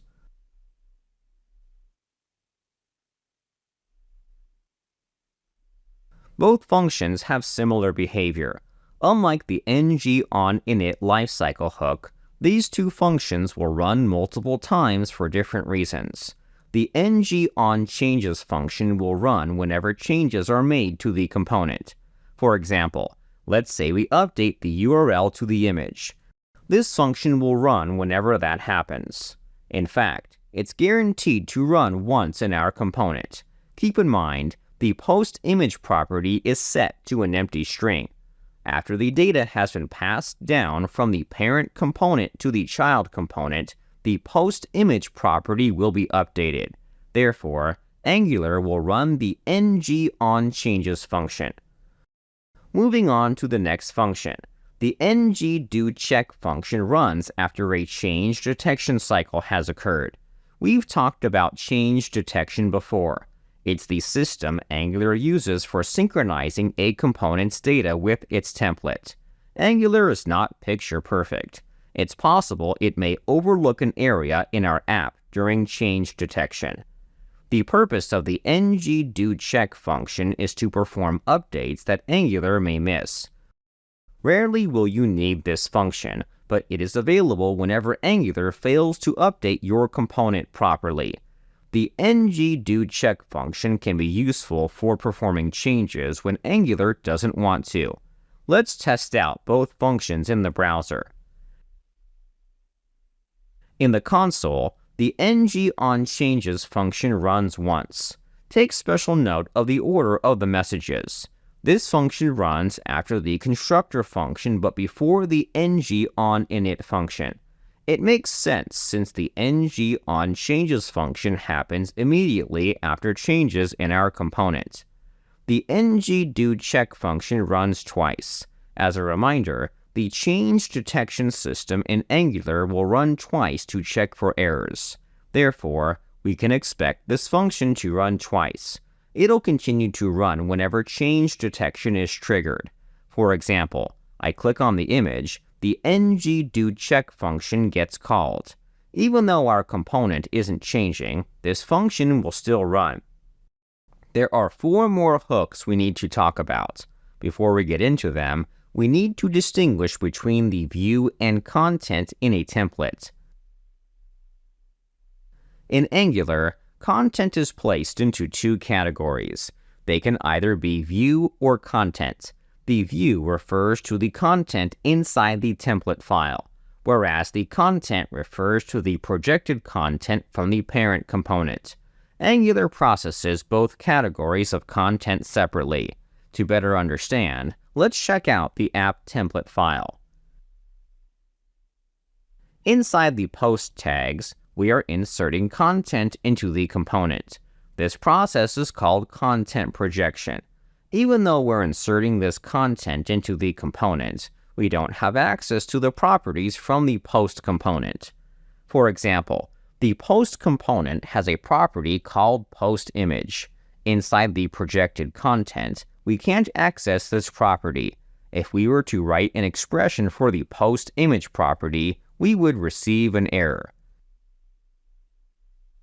The post_image property is inaccessible since we're in the app component.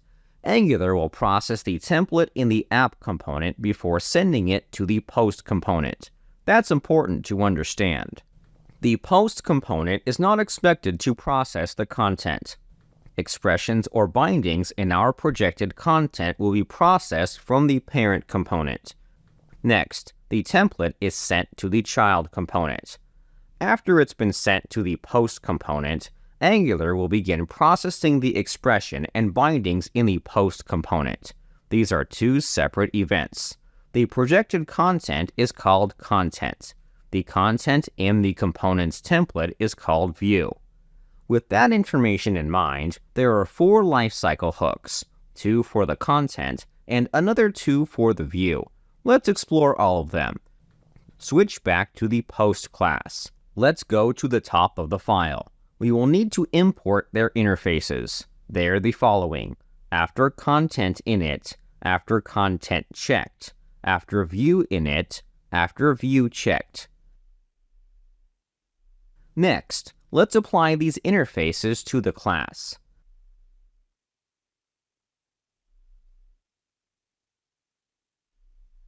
Lastly, let's define the functions required by these interfaces. The names of the function reflect the names of the interfaces. They are prefixed with the letters Ng.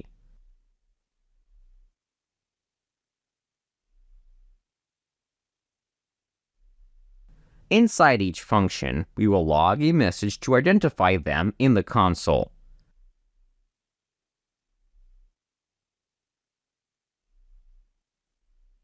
In total, you should have defined 4 functions. Be sure to pause the video so that you have what I have.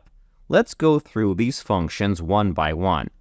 The first function is called ng after content init.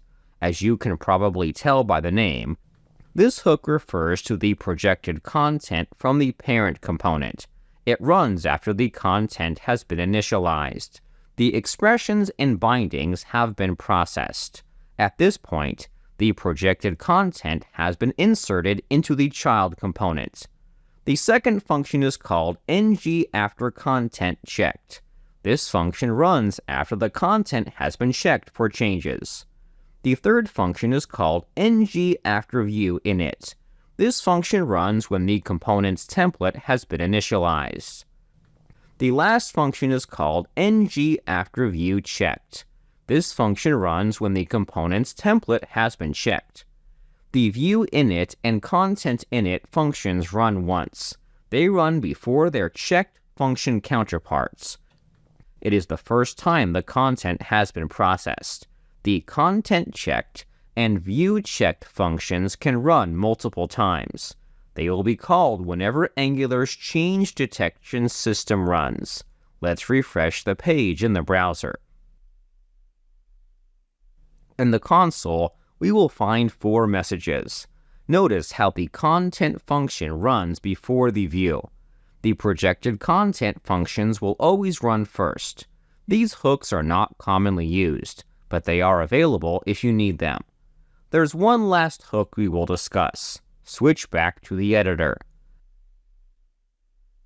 At the top of the post class file, we will update the import list one more time. We will include an interface called onDestroy.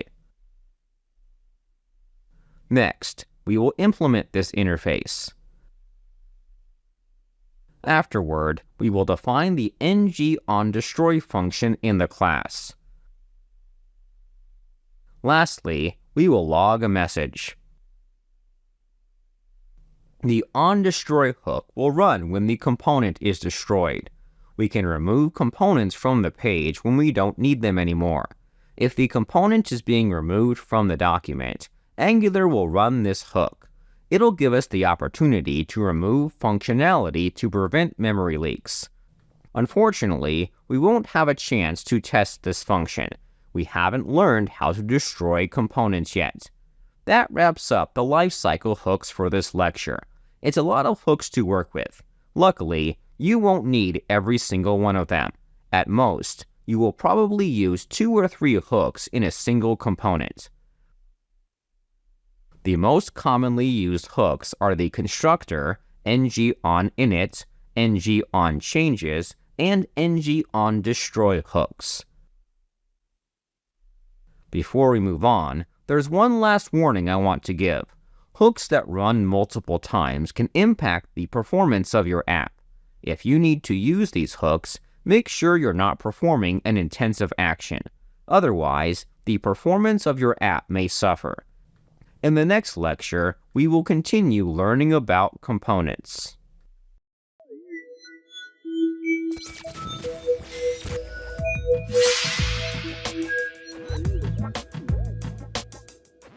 In this lecture, we are going to discuss how Angular treats CSS in components.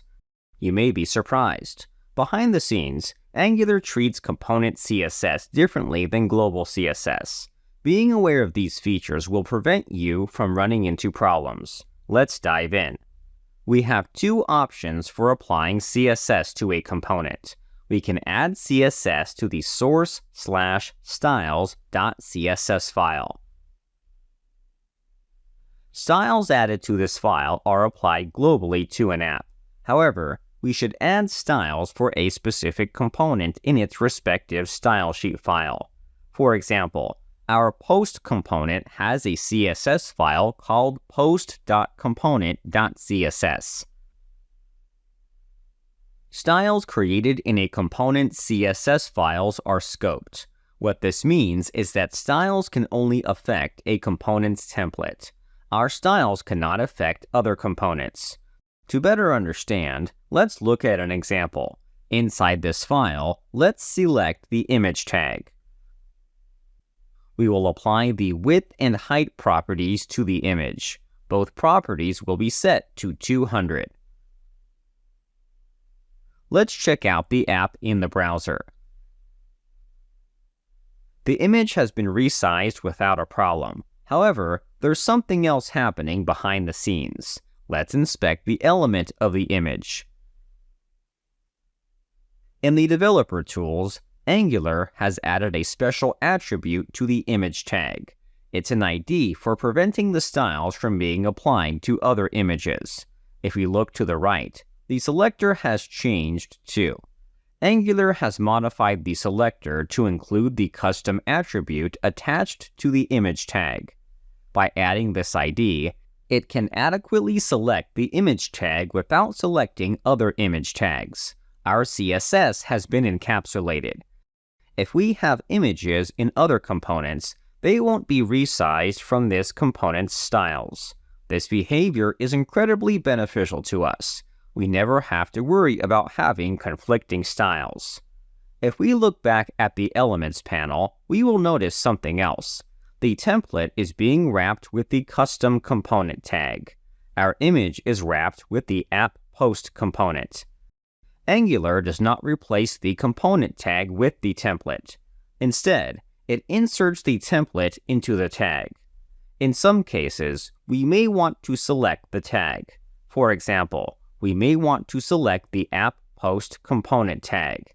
If we're going to apply styles to the app post tag from the post.component.css file, we will need to use a special pseudo selector. Switch back to the editor. Let's say we want to increase the font size of all text inside the component. Unfortunately, we can't select the elements inside the component with the app post selector. Instead, we need to replace it with a pseudo selector called host. This selector will tell Angular to apply the styles to the component tag wrapped around the template. Inside this selector, let's set the font size property to 24px. Refresh the page in the browser. The caption we added to the image has been enlarged. Even though it comes from the app component, it's a part of the post component through content projection. That wraps up this section. We've learned so much about components. Angular gives us everything we need to render data, handle events, communicate with other components, and apply stylings. In the next section, we're going to begin looking at how to dynamically change the output of our templates with directives and pipes. When you're ready, I'll see you there.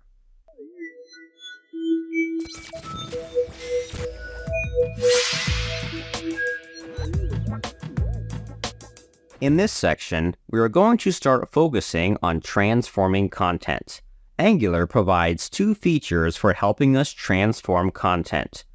We can use pipes or directives. We will start with pipes. They're the simplest to learn.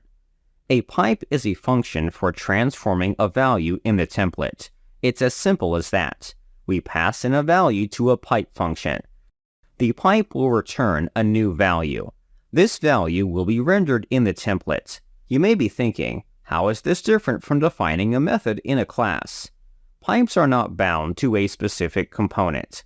We can define a pipe once, use it everywhere. If we are creating functions for changing a value in the template, we should use pipes. It removes clutter from our component class. This way, our component can focus on handling other logic. Another feature worth noting about pipes is that they don't change the original value. The purpose of a pipe is to transform the value for the template. The original value will remain the same in the class. It can be convenient to use a pipe instead of the alternative. For example, let's say we are storing the price of a product. We may want to store this value as a number. However, we may want to prefix the price with a currency symbol in the template. Even though it's one character, we would need to change the property type to a string. Currency symbols are not supported in the number type. One solution would be to create two properties to store the price. However, this duplication can clutter our code. Instead of storing the same property twice, we can create a pipe for adding the currency symbol in the template. The property would remain a number in the class. Pipes are helpful because they help us change the appearance of a value for the template without changing the original value. In the next lecture, let's get started with pipes.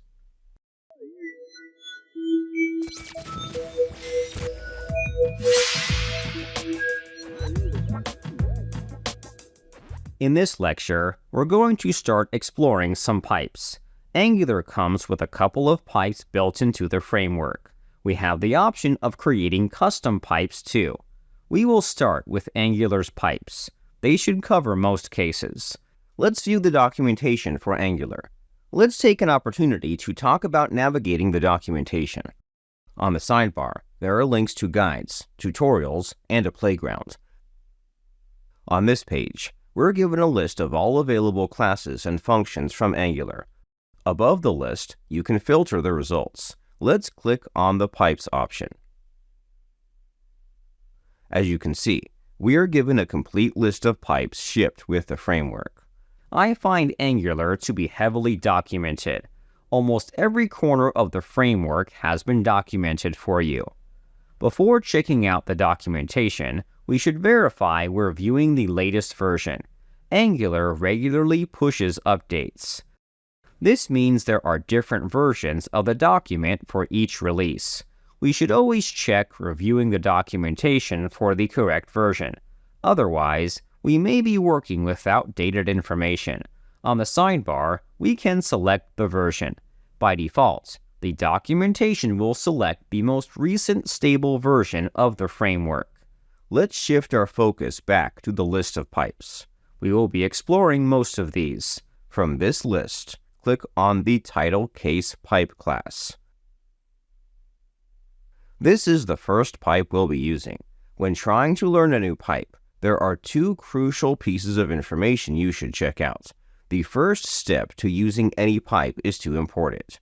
It's not automatically available in our components. When importing a pipe, you must import it from the correct package. Every class provides the package name at the top of the documentation page. For the title case pipe, the package is called Angular/common. The second most important piece of information is the class name. If you scroll to the API definition, we're given the class name. When importing the class from this package, you must use this name. So, what does this pipe do? This pipe will capitalize the first letter of each word in a string. Any other characters will be lowercased. The goal of the title case pipe is to output a title. It works for names too. This pipe can be helpful for providing consistent formatting for titles and names. Let's apply this pipe to our name in the app component. Open the app component class. At the top of the file, import the title case pipe class from the Angular/common module. After importing the class, we must register it with our component. We can do so from the imports array. We're not limited to importing components. Pipes can also be added to this array. Let's add the title case pipe class to the array. After adding the class, we can start using the pipe. Next, let's open the app template file. Inside the first paragraph tag, we are going to update the expression. We can apply a pipe by adding the pipe character followed by the name of the pipe. Finding the pipe character can vary from keyboard to keyboard. Typically, it can be found above the Enter key while holding the Shift key. For this example, we will apply the title case pipe. Pipes are applied after the expression has been evaluated. Whatever value gets evaluated from the expression will be passed onto the pipe. The pipe will return a formatted value. The formatted value will be outputted onto the page. Let's check out the page in the browser. The name has been properly title cased. Perfect. You may notice the name below hasn't been changed. If you can recall, the second expression will use a method for returning the property. Pipes do not directly modify properties. This is very important to remember. The purpose of a pipe is to transform the output. The value in the class will remain unchanged. Pipes are incredibly helpful for formatting a value before rendering it on the page. The value for the name property will always be lowercase, even after running it through a pipe. Let's continue our journey in the next lecture.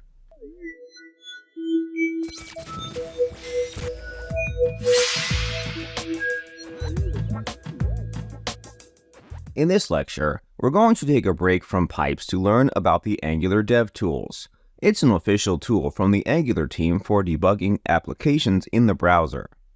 It's a relatively new tool from the Angular team. In the resource section of this lecture, I provide a link to this tool. Let's give the development tool a try. On this page, there should be a link for installing this extension. You have the option of installing the extension for Firefox or Google Chrome.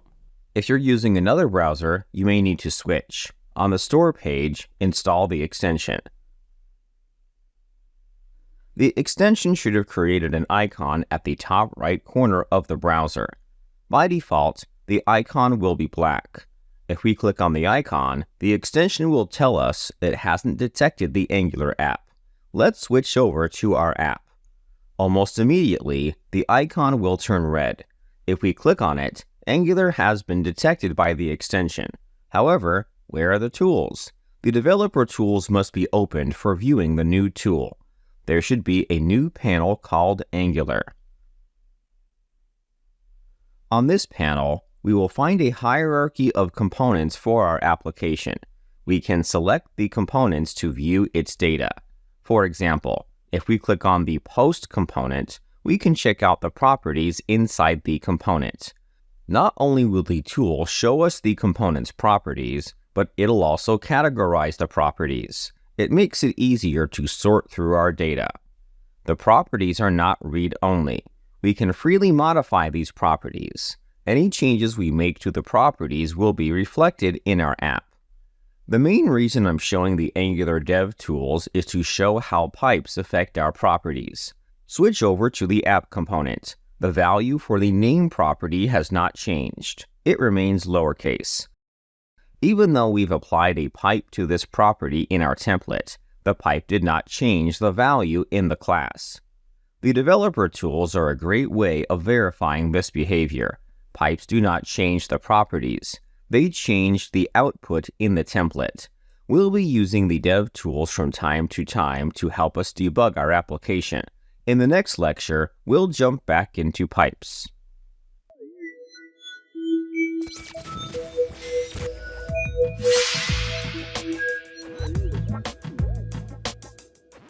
In this lecture, we will learn how to customize the output of a pipe through parameters.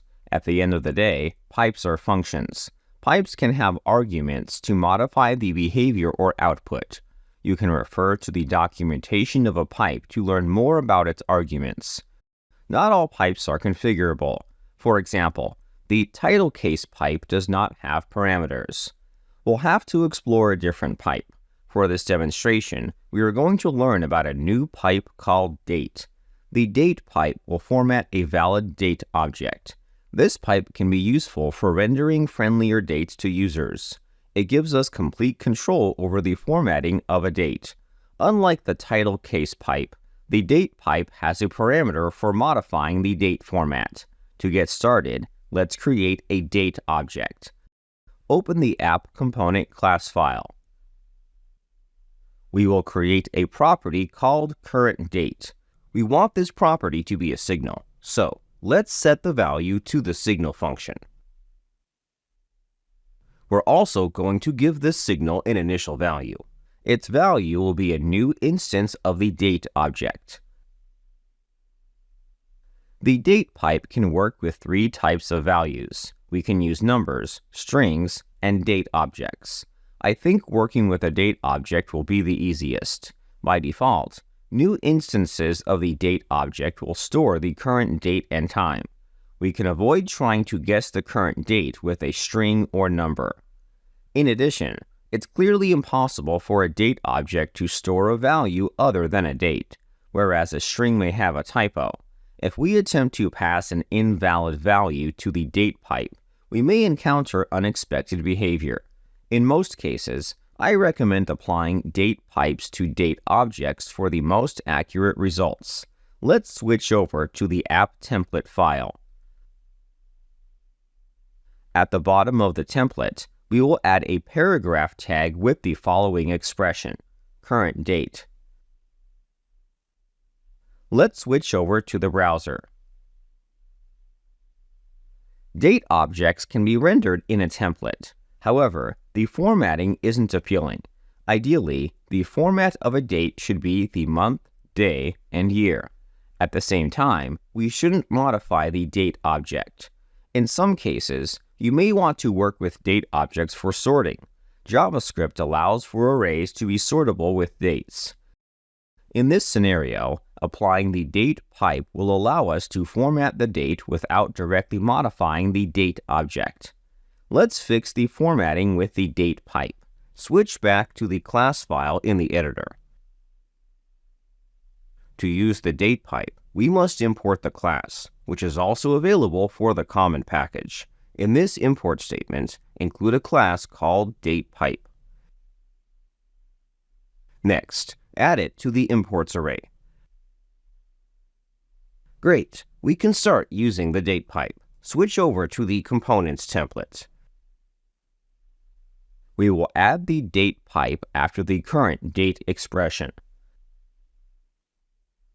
By default, the date pipe will format the date by displaying the month, day, and year.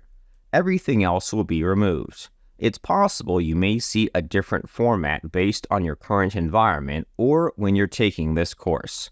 For a consistent format, I recommend passing in a format. The date pipe's first parameter is the format for the date. We can add a parameter by adding a colon after the name of the pipe, followed by the value. A parameter for a pipe is the equivalent of passing in a value to a function's argument list. In the resource section of this lecture, I provide a link to the datePipe class. On this page, there's a tab called Usage Notes. This section provides an extensive list of formatting options. If you scroll through the page, you're going to come across a table called Custom Format Options. Under the Format column, there are various placeholders available. These placeholders will be replaced with their true value from the date object.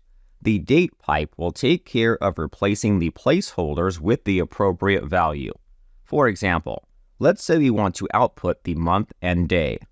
According to the table, we have 5 formats for displaying the month. Angular does a good job of accounting for various formats. Let's use the MMMM placeholder. As for the day, we will stick with the D placeholder. Back in the editor, we will pass in the placeholders.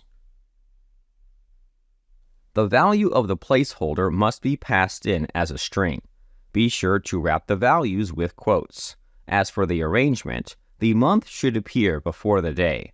If you'd like, you can reverse the arrangement for a different format. Feel free to explore the various formats at your disposal. Switch over to the browser.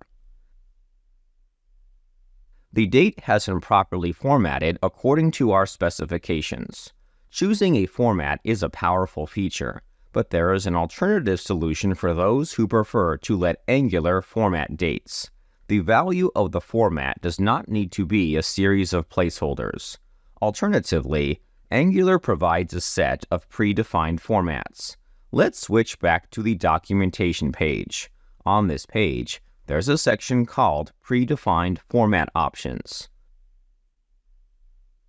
Instead of passing in a format, we can pass in a predefined format. Angular will format the date based on the rules in the equivalent to column. The Angular team provides these formats for the most popular date formats in the community. You may prefer to use predefined formats as a shortcut. It'll save you time from scrolling around the documentation for outputting the desired format. For example, we can use the short option instead of typing the same format with placeholders. Angular will be able to format the date regardless of the absence of placeholders. According to the table, the format renders the month, day, year, and time. We're going to wrap up our discussion of the date pipe. In the following lecture, we will explore some more pipes.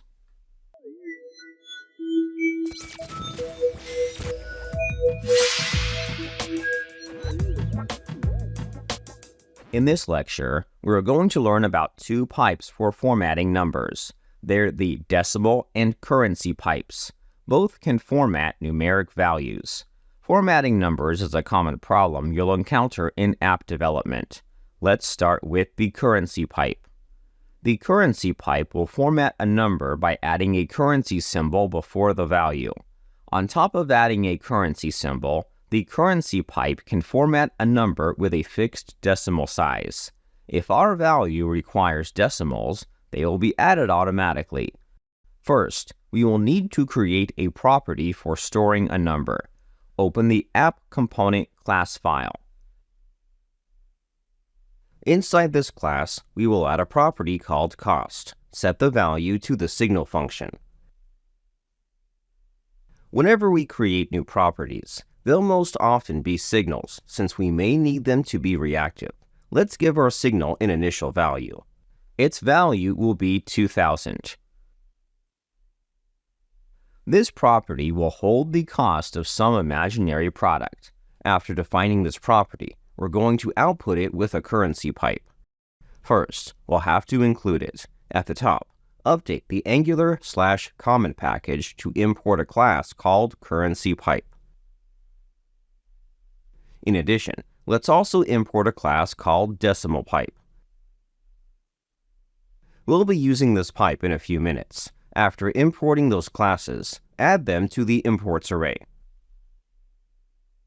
Let's update the app component template to output the price with the correct currency symbol. Below the other paragraph tags, we will add a paragraph with an expression. The expression will be the cost property with the currency pipe. Next, let's refresh the page. The currency pipe has transformed the output. It's prefixing the number with the $ symbol. Two decimals values have been appended to the output. This is the standard formatting for rendering US currency. Neither the symbol nor decimal values were a part of the original value. Angular was able to apply the correct formatting to our number. We may want to change the currency. The currency pipe has a parameter for modifying the currency. We need to provide this pipe with the currency code. In the resource section of this lecture, I provide a link to a list of standard currency codes called ISO 4217. This page contains a comprehensive list of currency codes. Angular supports various currencies by their codes. For example, let's say we want to change the currency to the Japanese yen. We can pass in the code to the currency pipe to modify the current currency. Back in the editor, we will pass in a string with the currency code. The currency code for the Japanese yen is JPY. Switch back to the page in the browser. The pipe will format our value correctly. There is one thing to keep in mind about this pipe. It will format our value, but it will not convert the value. There's a difference between formatting and conversion. Currencies constantly change value. You will need to make sure the currency is properly converted before formatting it. For example, 2000 USD is not equal to 2000 yen. Let's move on to the next pipe. The other pipe is called decimal. It functions similarly to the currency pipe. It deals with numeric values. We can use it to format numbers by adding or removing decimal values. For example, we may want to output the temperature. Calculating the temperature may result in a decimal value. Typically, it's not common to output the temperature with a decimal value. A lot of apps stick to outputting whole numbers. We should strip the decimal values from the temperature if they're present. Switch over to the app component class. Inside this class, we will add a property called temperature. Set the value to the signal function. Our signal's initial value will be 25.3. The 0.3 portion of the value should be removed from the property during the rendering of the template. This is a good opportunity to apply the decimal type. Switch over to the template file. We will add another set of paragraph tags. Inside these tags, we will create an expression for the temperature property with the number pipe. The name of the pipe is completely different from the class name. If you ever look up the documentation for this pipe, the official name is called decimal. Typically, the class name is the same as the pipe name. In this case, the names are not equal. Keep that in mind whenever you're working with pipes. The class names are not used as the pipe names. By default, applying the number pipe to a property will output the number without formatting. It's almost as if you didn't apply the pipe. In most cases, you will want to configure the formatting. The number pipe can be configured by passing in a string. The format for the string is a bit funky. Let's think about the format of a number. Numbers are formatted with whole numbers and decimals. These portions of a number are separated by a dot. Angular allows us to format both portions separately. The beginning of the format will apply to the whole number portion of a numeric value. It's the minimum number of digits that should appear on the left side of the number. Angular will append zeros to compensate for the desired length if the number falls short of the specified length. For example, if we input 5, Angular will prefix our number with 3 zeros to reach the desired length. For this demonstration, we are going to set the length to 1. If the length exceeds the specified length, Angular will not do anything. Next, we can add a dot to start configuring the decimal portion of the number. To the dot's right, we can set the minimum and maximum number of digits for the decimal value, respectively. Let's pass in 0, 0. The first number will set the minimum. The second number will set the maximum. By setting both numbers to 0, Angular will not allow the value to have any decimal values. The number pipe will strip them away from the value. Let's say we change the minimum and maximum to 2 and 5. This value will tell the number pipe to output a number with at least 2 decimal values. If the value has more than 5 digits, the additional decimal values will be stripped out. Time to refresh the page. As we wanted, the temperature will display a whole number. The decimal values have been taken away from the value. Perfect. We've successfully learned 2 more pipes for formatting numbers. Let's move on to more pipes in the next lecture.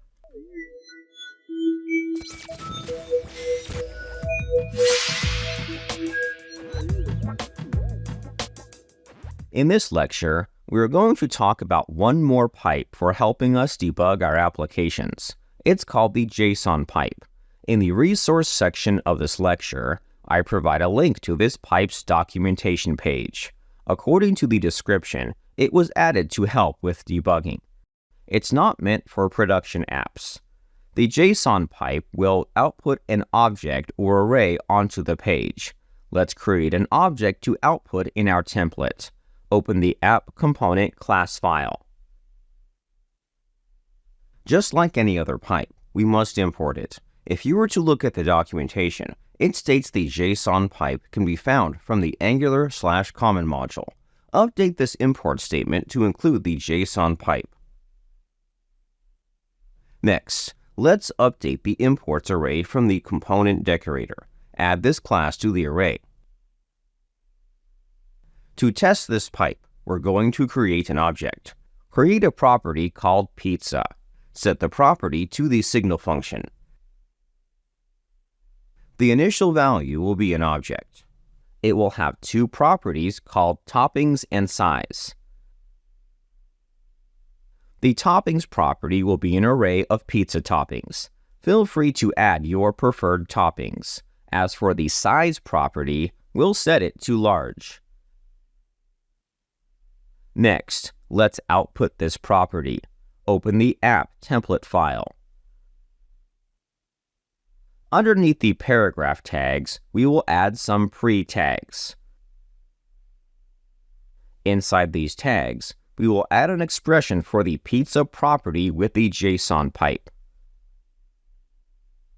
Without this pipe, the browser would not output the object. Let's check out the page in the browser. By using the JSON pipe, we have another way of viewing the contents of an object outside the developer tools. It's great for debugging, but it's not useful other than for development.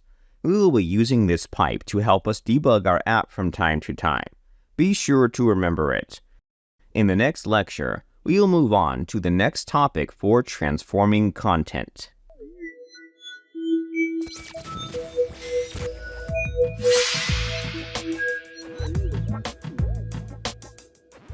In this lecture, we are going to start learning about directives. You can think of them as custom attributes for transforming content.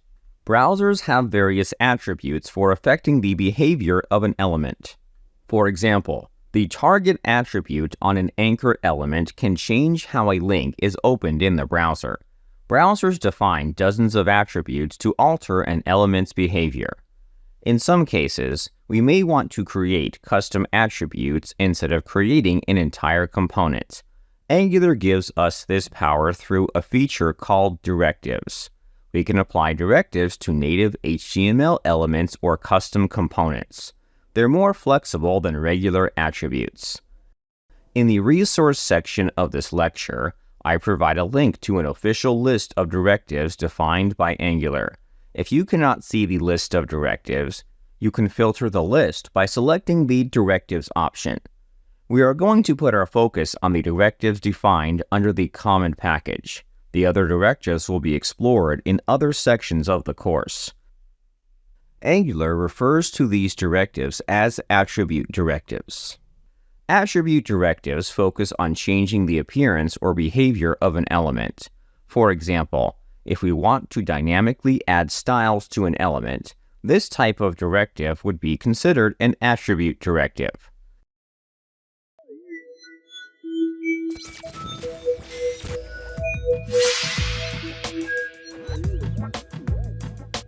In this lecture, we are going to learn our first directive called the NgClass Directive.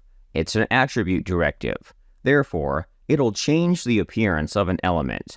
The NgClass Directive allows us to change the classes of an element based on conditions dynamically. Let's give it a try.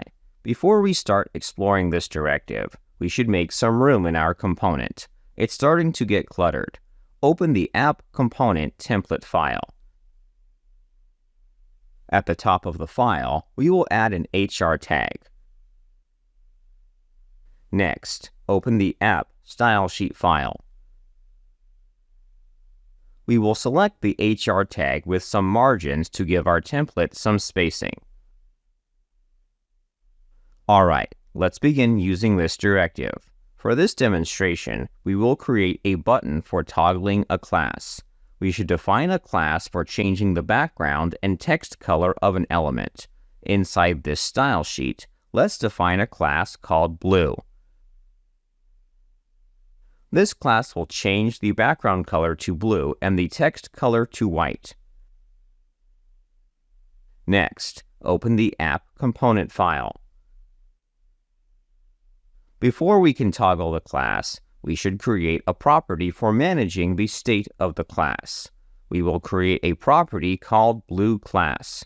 Set the property to the signal function. Its initial value will be set to false.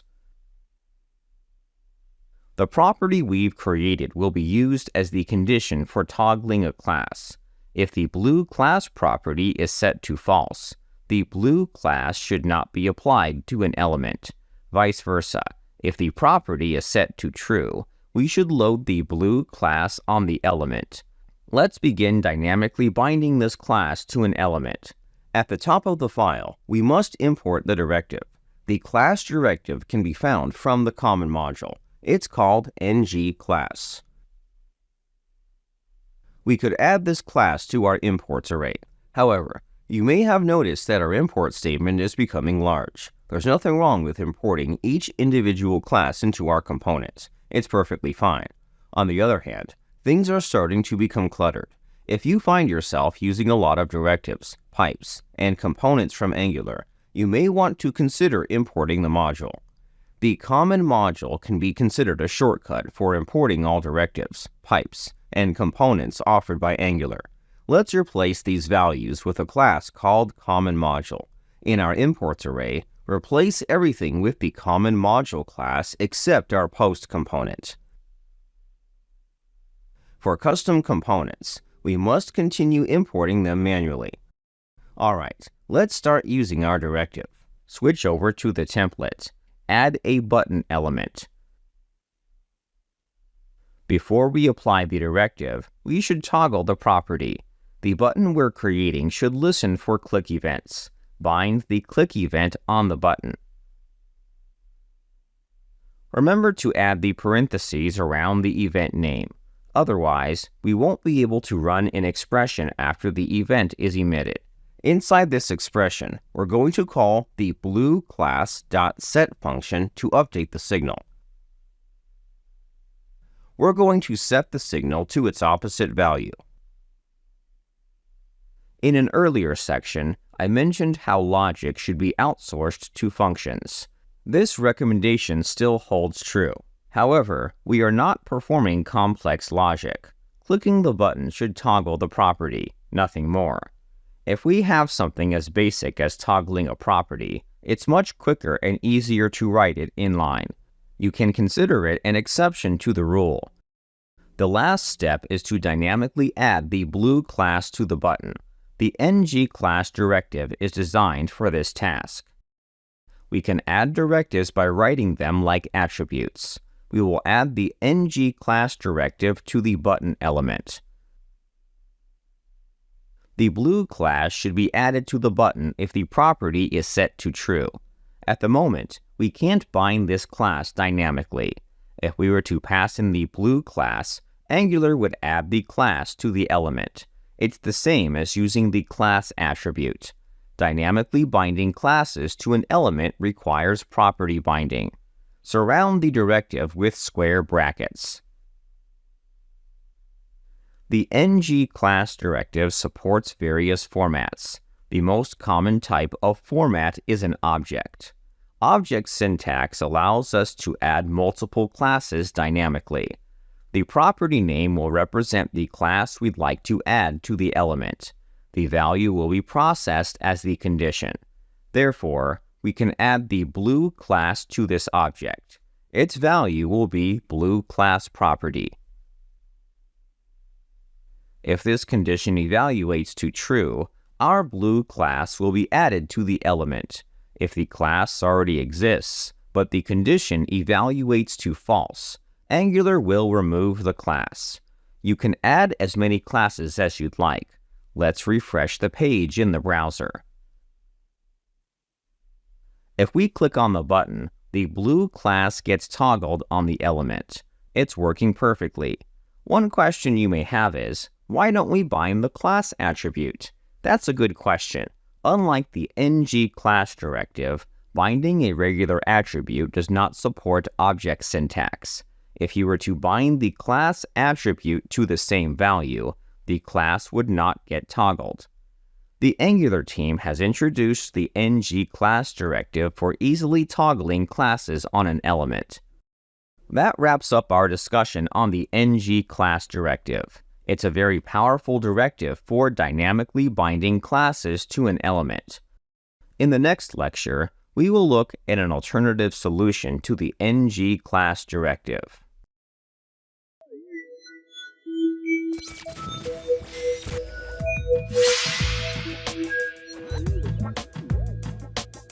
In this lecture, we are going to explore another attribute directive called Ng Style. This directive allows us to dynamically bind CSS properties through the style attribute. The syntax for the Ng Style Directive is very similar to the NgClass Directive. It's a great directive for changing one or two properties on an element instead of applying an entire class. Let's give it a try by changing the font size of the button in our template. First, we should store the font size in our components class.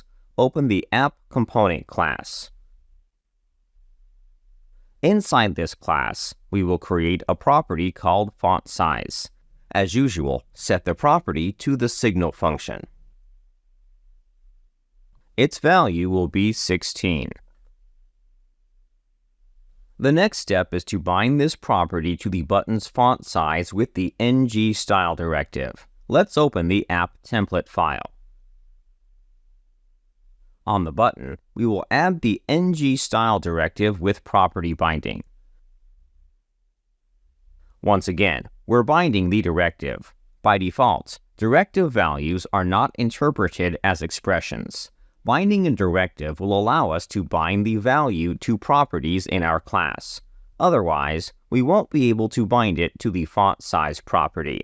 We will pass in an object with the font size CSS property. Notice how I'm formatting the name of the CSS property in the object. Previously, we didn't wrap the name with quotes in the NgClass Directive. However, the font size property is multi-worded. For multi-word properties, we need to wrap them with quotes. Next, let's bind this CSS property to the font size property in our class. This solution won't work yet. Keep in mind, we are modifying a CSS property. Font sizes must have a unit of measurement. We have two options at our disposal. We can add the measurement as a string, or we can add it to the property. Adding it to the property is the shorthand way of adding the measurement. After the property name, we will add a dot followed by the measurement. Angular will append the unit of measurement to the value. There isn't an advantage to using this syntax. It's all preference. In my opinion, it looks a whole lot cleaner than appending the measurement to the value as a string. Let's refresh the page. As you can see, the font size for the button has increased. In our app, we don't have a way to increase the font size. Luckily, we don't need to create such a feature. We can use the developer tools to verify if the directives are working as intended. Open the Angular Developer Tools. Under the Components section, Angular has added additional information about our components. Previously, we would only see a list of components. However, The button element has been added to the list despite our app component containing other elements. Angular will show us which directives are on the element if we apply directives to an element or component. Don't be alarmed if you find elements that aren't components. It may have a directive on it. In the component list, we will select the app component. Next, we will modify the font size property. After making those changes, the button has enlarged. Angular is capable of updating our elements after they've been rendered. This is the power of directives. We have two directives for changing the appearance of an element. Angular gives us flexibility for interacting with elements.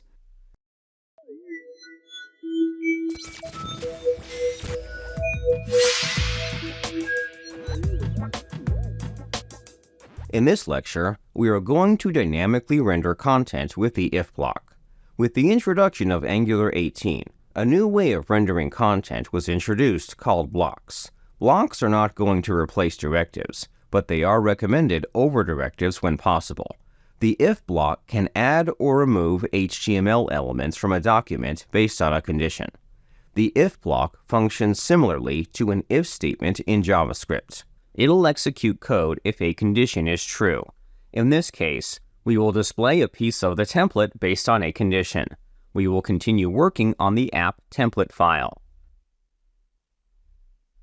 In our templates, we can add the if block by typing @if parentheses curly braces. All blocks, not just the if block, start with the @ character. Just like JavaScript, we can add an expression inside the parentheses. Let's set the expression to the blue class variable. As a reminder, this property will hold a Boolean value for determining if a class should be added to a button. We are going to be using the same condition. Inside the curly braces, we can insert HTML. Any HTML inserted inside this block will be rendered when the condition is true. Let's add a paragraph tag with a simple message. Let's check out the app in the browser. If we press the button, the message appears. In the developer tools, we can clearly see the element. The if block is not present in the document. Angular will take care of removing the if block for us. Thus, we don't have to worry about ruining the integrity of our document, which could lead to CSS errors. We can continue to act as if it was never there. Overall, the if block is super easy to use. We're not limited to static templates. Angular gives us the power to dynamically render content with the help of a few blocks. In the next lecture, let's look at another block for looping through an array.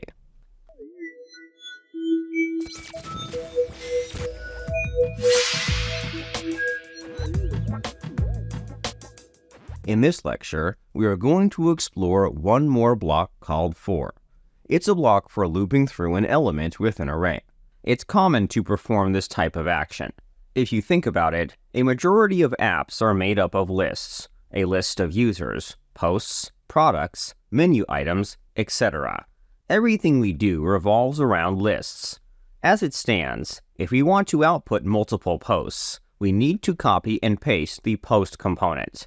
The problem compounds if we need to make adjustments to a specific post.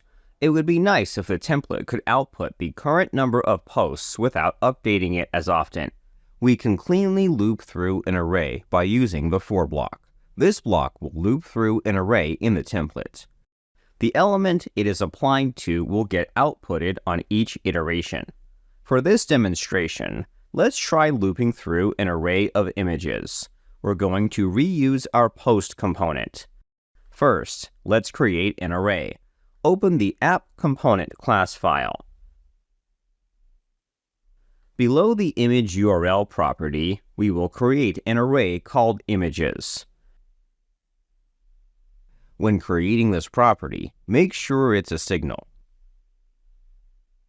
To keep it simple, the array will store the same set of images. We will reuse the image we're storing in the image URL property. About 3 copies should do it. Next, let's open the app template file. In the template, search for the post component. To use a for block, we can wrap the component with it. Inside the parentheses, we can provide a few expressions. You heard that right, multiple expressions.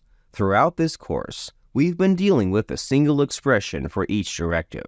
For the for block, we can supply multiple expressions. It's because loops can be quite complex to work with. Let's go through some of what we can add. Inside the parentheses, add the following: image of images. In this example, we are creating a variable called image. Next, we need to provide an array. We can specify the array by adding the of keyword. Afterward, we can reference the array. On each iteration, Angular will assign the current element in the iteration to the image variable. In this example, the image variable will hold the current post in the iteration. Another expression can be added by separating them with semicolon characters from inside the parentheses. But why would we want to do that? Well, if you noticed, we're grabbing the element from the array, but not the index. What if we want the index? To grab the index for the current item in the loop, we must add another expression. Add the following: let IDX equals $index. The $index variable is always available in the for loops expression. If we want to access it inside our loop, we must create a local variable, which we're calling IDX. Let's add one more expression. Regardless of how many expressions you add to the block, there are two required ones. The first is the expression for the array of items to loop through.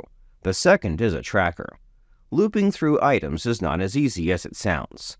What if you want to add interactivity to each item in the loop? In that case, Angular needs help tracking each item in the array. Therefore, we must provide a tracker, which is just a unique ID.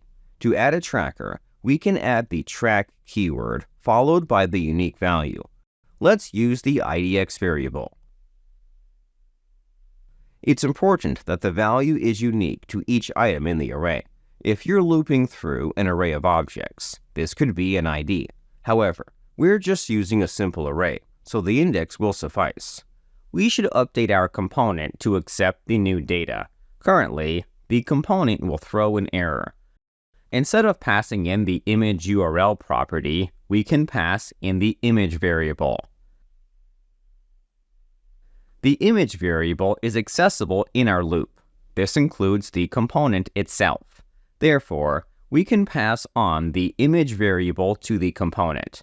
Overall, it's much more efficient to use the for block. We don't have to copy and paste the same component multiple times. Angular will always output the correct number of posts. No more, no less. Before we verify if our loop is working, we should verify the image is unique. At the moment, we will see the same image and caption. Fortunately, we have access to the index. Let's try outputting the index. Inside the caption, we will add an expression for the IDX variable. Let's test our app in the browser. As desired, the image has been rendered 3 times. On each iteration, the caption will contain the index of the current iteration. Since arrays are 0 indexed, the first image will have an index of 0. We've successfully looped through the array. We're finished learning about directives and blocks. It's time to move on to the actual project.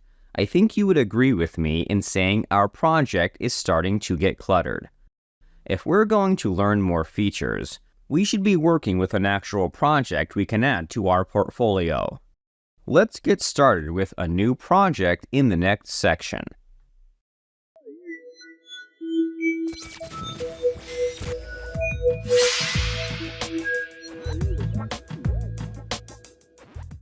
It's time for the most exciting part of the course. We haven't had the chance to explore every feature in Angular. However, we've covered most of the fundamentals. If we're going to continue further, we should work on a realistic project. By working on a real project, we will get a chance to learn the best practices for structuring a project. So, what are we going to build? We will develop a project called Clips, a platform for uploading and sharing gaming highlights. Features include authentication, routing, video processing, state management, and so much more. One of the most interesting features is running a WebAssembly file to process video files with FFmpeg. We will be playing with cutting-edge features, which will surely impress recruiters.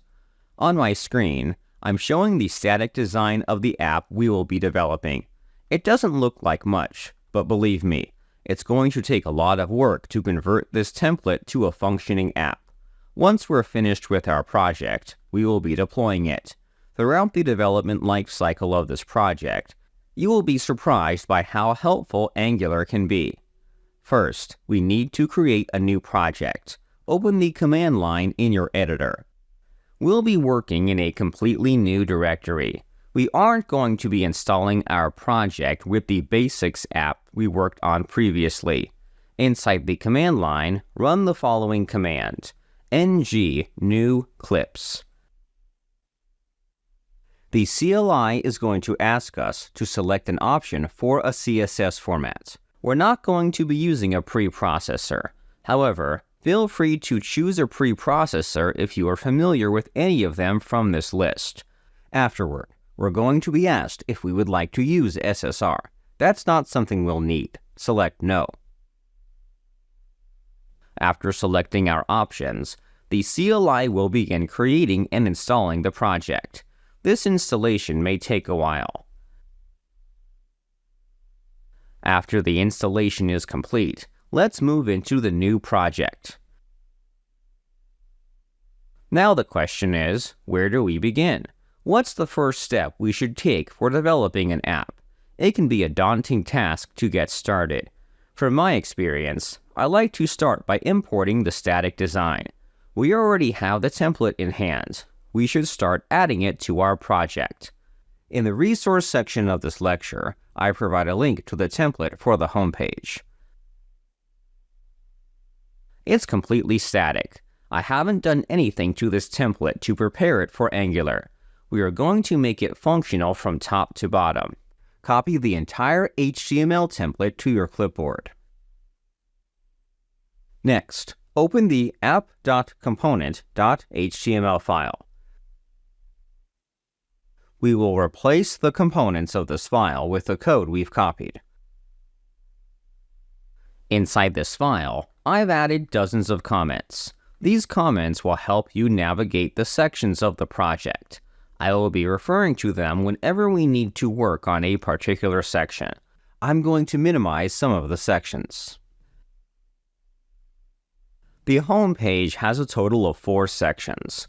We have the header, intro, main, and authentication sections. You may be thinking, why are we adding this code to the index.html file in the source directory? We want to make this content dynamic. Therefore, we need to store our template in a component. Otherwise, we won't be able to apply pipes, directives, or anything else we need to make a template dynamic. After pasting in the contents, let's turn on the server with the ngserve command. Next, let's view the app in the browser. The app is completely broken. It looks nothing like the static design. That's to be expected since we didn't load the CSS for this template. The template uses a framework called Tailwind, which requires a special installation process. In the next lecture, we will dive into Tailwind.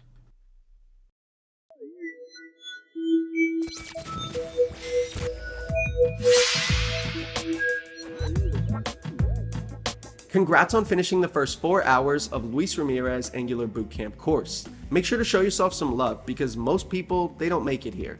But don't get too comfortable. There's still over 25 hours of additional lessons, plus a massive enterprise level project that you'll be building that'll help you master Angular. Oh, and the best part, by joining Zero to Mastery, you get access to our private Discord community where you can get help from experts like Luis and the rest of our instructor team. One last thing, if you enjoyed this video, please help me show Luis some love by dropping it a like, and of course, don't forget to leave your comments down below. Alright, that's it from me, and I look forward to seeing you inside the Zero to Mastery Academy.